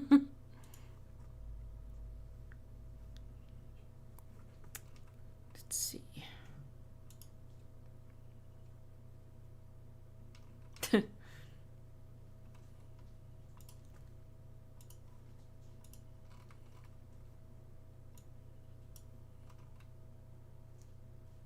We can talk about that, how it's like just kiss already.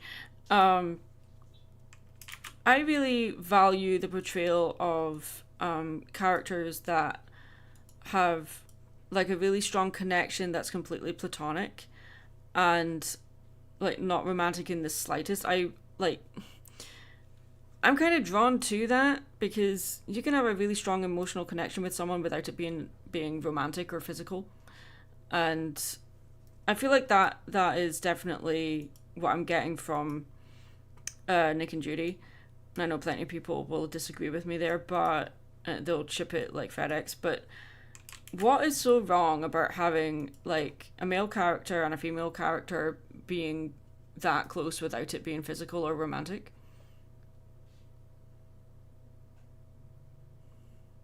Like taking the whole like interspecies relationships out of the equation. Like if they were human characters, what is so bad about portraying that?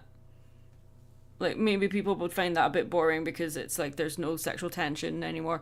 But I'd like to point out one of my favorite this is all personal, obviously this is my live stream, I'm going to voice my opinion on stuff. That doesn't make me right, I'm just saying what I think and backing it up with why.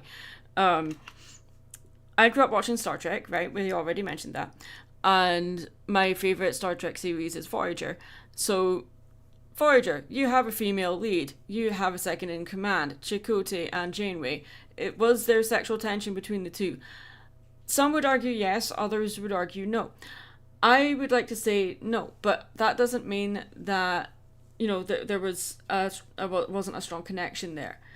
There's I feel like that is how you portray platonic friendships still being like the strongest friendships you can have. I mean, if you just watch Star Trek Prodigy to get what I mean. Like, Janeway is trying to find Chakotay and does everything in her power to find him, and it's not because she's in love with him. She loves him as a friend, and it's just really beautiful. I don't see why that is such a bad thing. Keep up Demon Hunters, check out Cosmic Princess Kagura, which is about J-pop idols from the moon. Where can I watch that? Send it to me on Instagram or something, then I'll be able to do that. Give me that. There.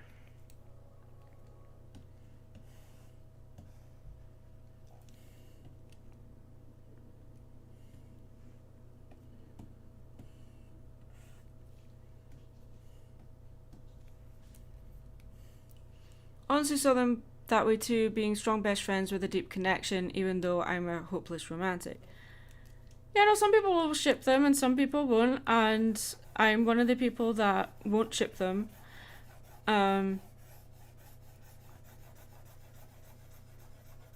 just truly feel that it is possible to have a strong connection. Oh, it's on Netflix? Oh, okay, cool. Strong emotional connection, completely platonic with someone that is of the gender that you're attracted to. Like, that doesn't automatically mean you are attracted to them.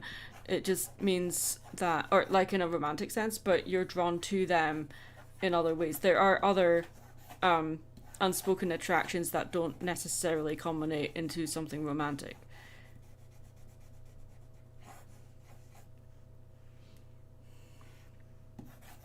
And I like that more shows and movies and TV shows are portraying that.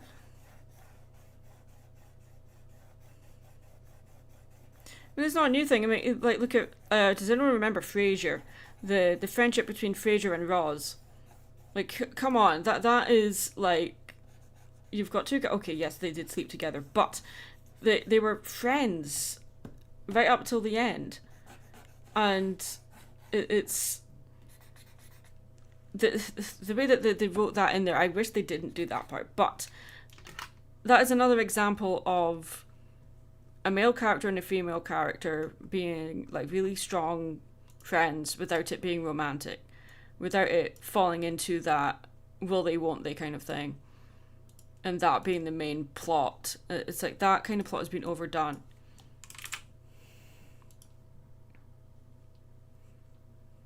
Wait, what color? Yeah.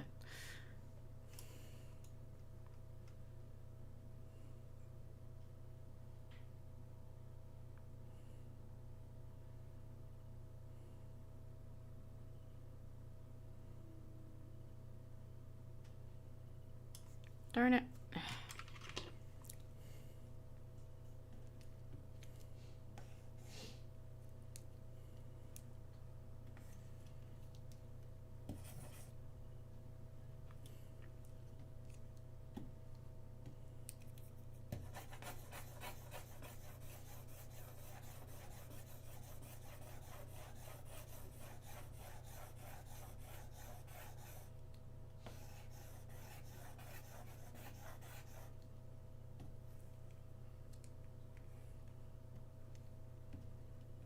We're almost done with this.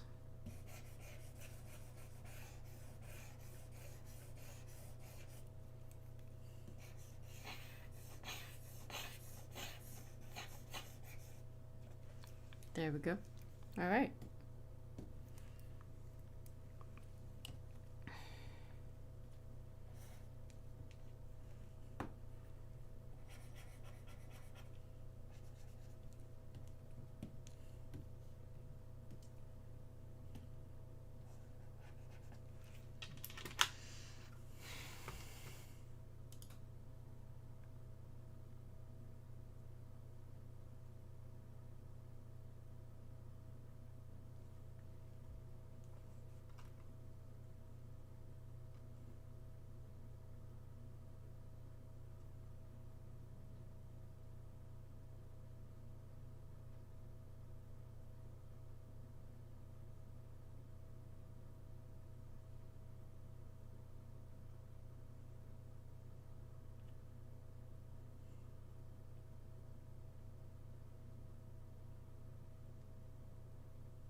I am being distracted by shorts.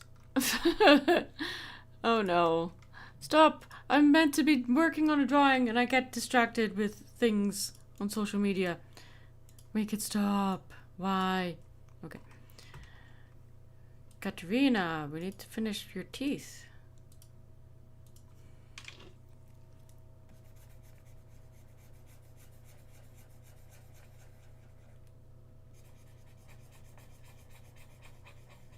There. Cute.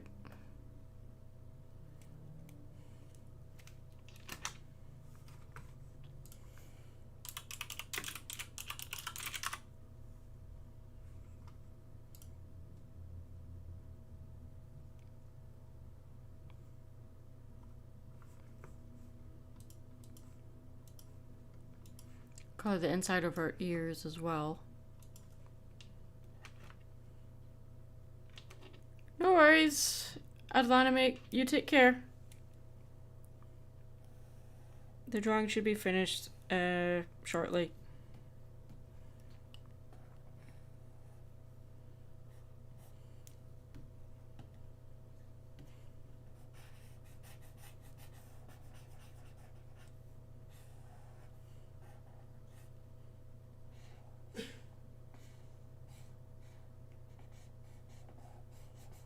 I think there's a lot more nuance in things than just summarizing a movie's arrival on the scene as just a throwaway comment like will they, won't they kind of thing. I'm like, there's a lot more to talk about and dive into there, but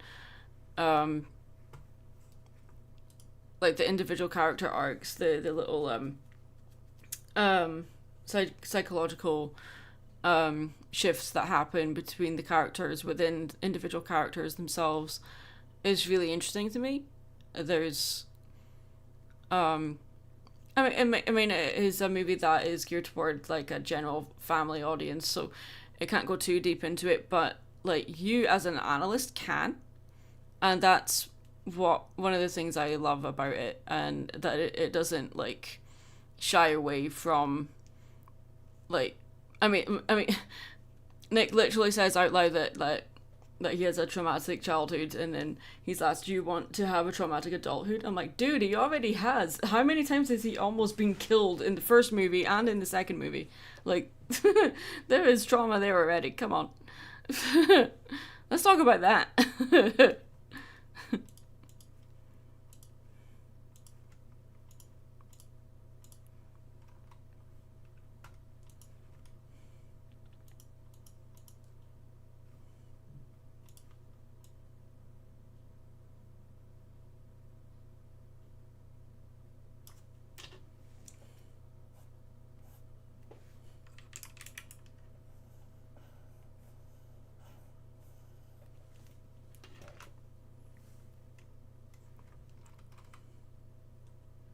I actually prefer it the other way. Never mind.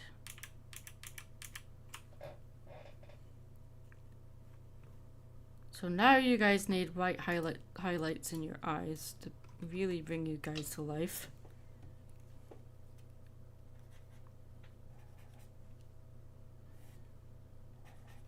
See what just a little highlight in the eye does? Suddenly, they're living, breathing people. Kinda.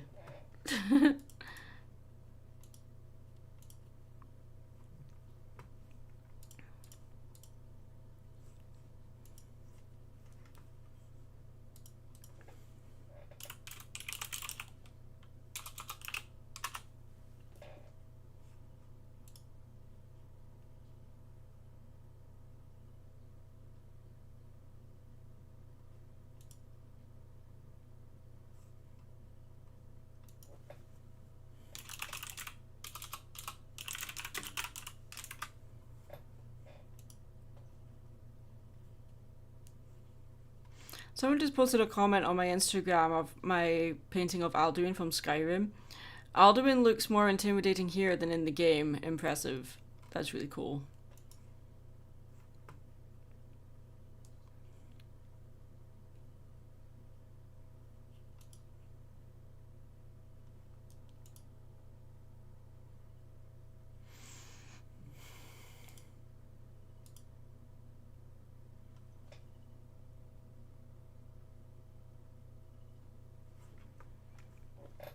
Okay, so now I can add some light and shadow, just really subtle stuff, but I don't want anything too complicated.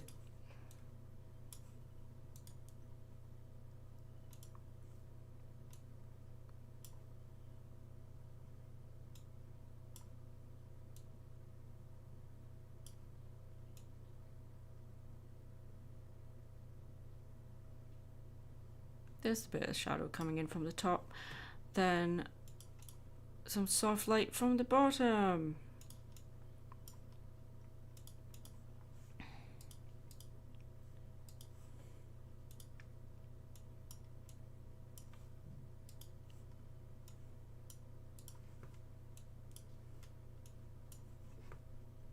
Sometimes there's program errors and then you just do it in a different layer and then it fixes itself.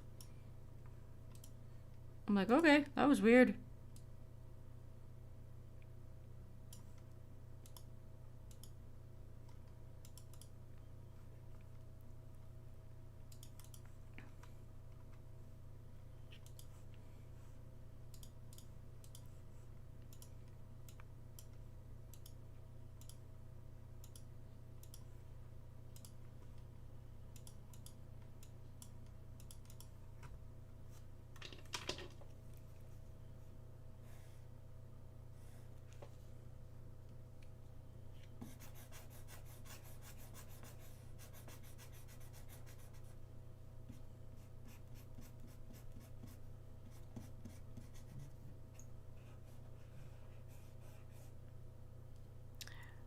IOSP 9356.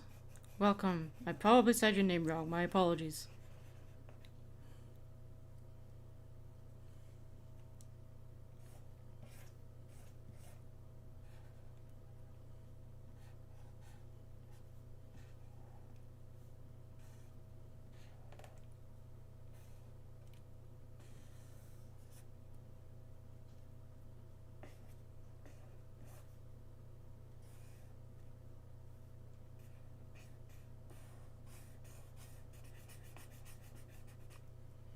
Just working on some commissions, some headshot commissions. Rep and Katrina from MLPG 1.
Star Trek is fun, yes. I appreciate Star Trek.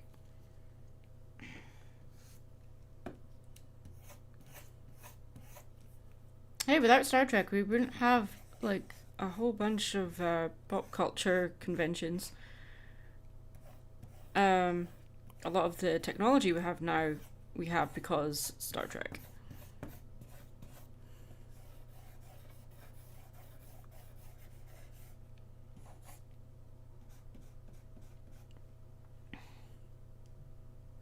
My cat is demanding attention and food again. Yes, cats, they still think they rule the world, and we need to let them think that they still do, because if they learn that they don't, they will take over the world all over again. So go feed your cat.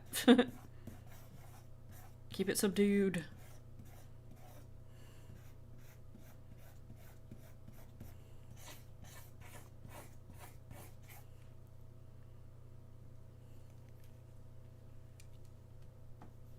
Okay, now I can do the highlights.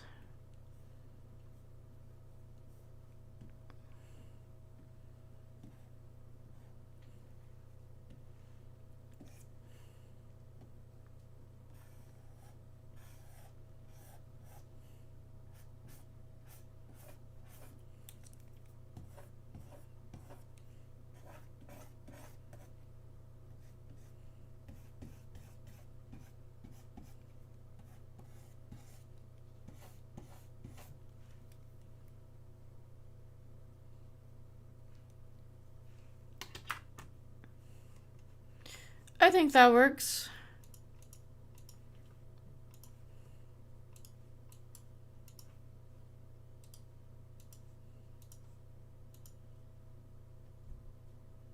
Ah, you like Next Generation. What's your favorite episode of Next Generation?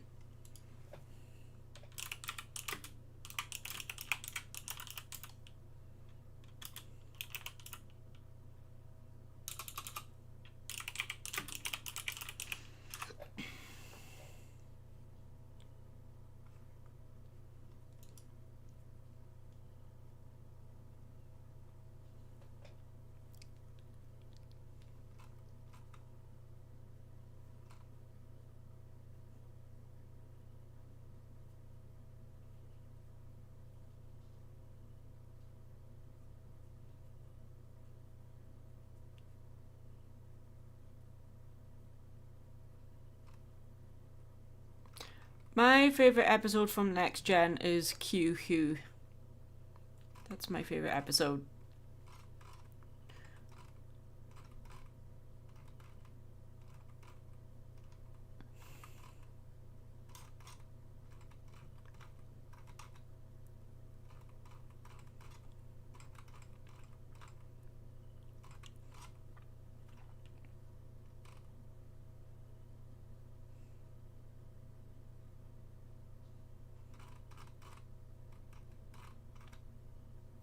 Or Darmok is a good one too. Data-centric episodes. Okay. So, Measure of a Man.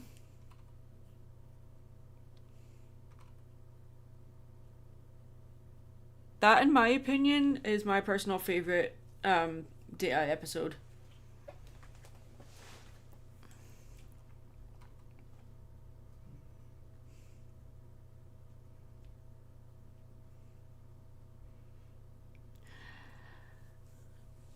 It's where they debate whether or not Data is alive or sentient. Therefore, like they're arguing over if he is indeed alive or just Federation property. Like if he's just a machine. Like at what point does an android become sentient?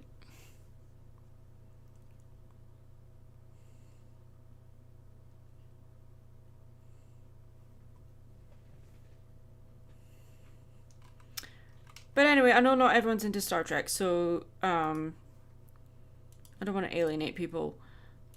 We're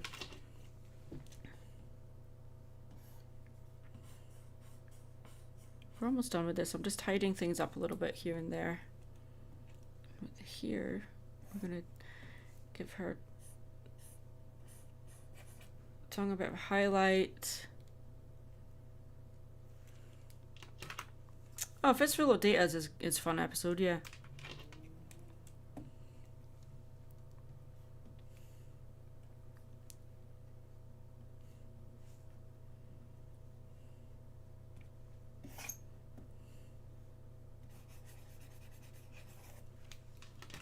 There we go. There's one headshot commission done.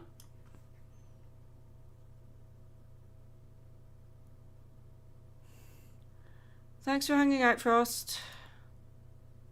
You take care of yourself. Wash your hands, put your shopping cart away. All that wonderful stuff.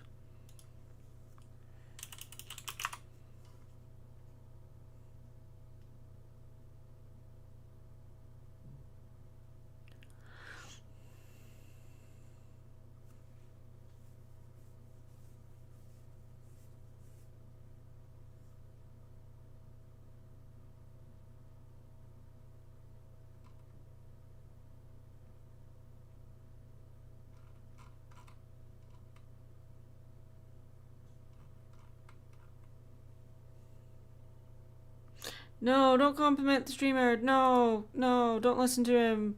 He's weird. Couldn't think of anything else to say.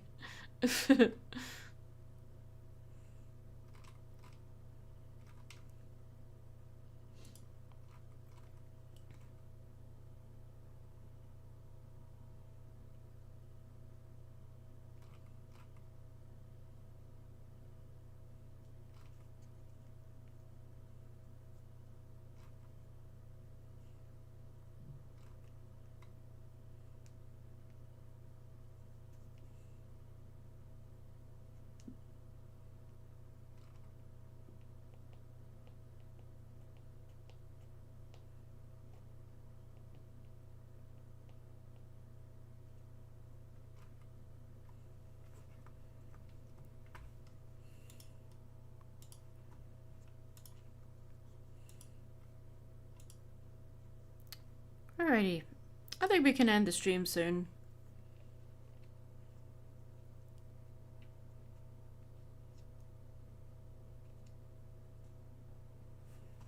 You know what my point is, Frost. My point is, don't listen to the mods, because I can just take their mod powers away. You will lose your mod privileges if you keep telling people to give me compliments. You know that's my kryptonite, and make it stop.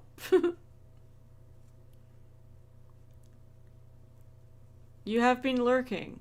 You lurk away.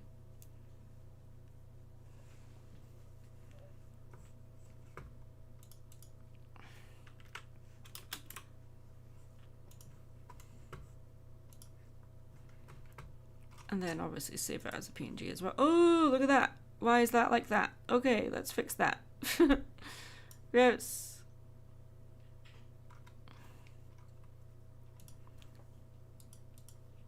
Brother, ew.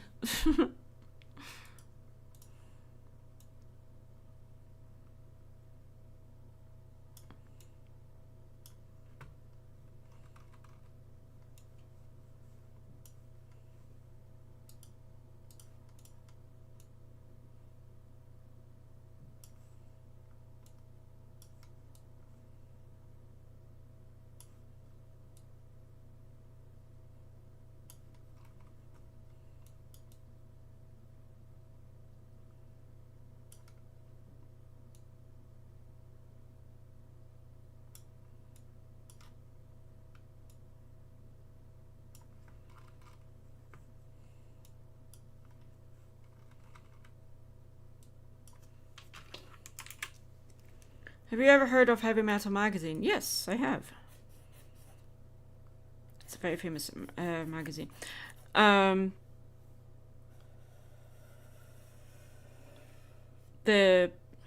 seen the movies as well. They're fun. Why do you ask?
Alright guys, we're gonna end the stream here.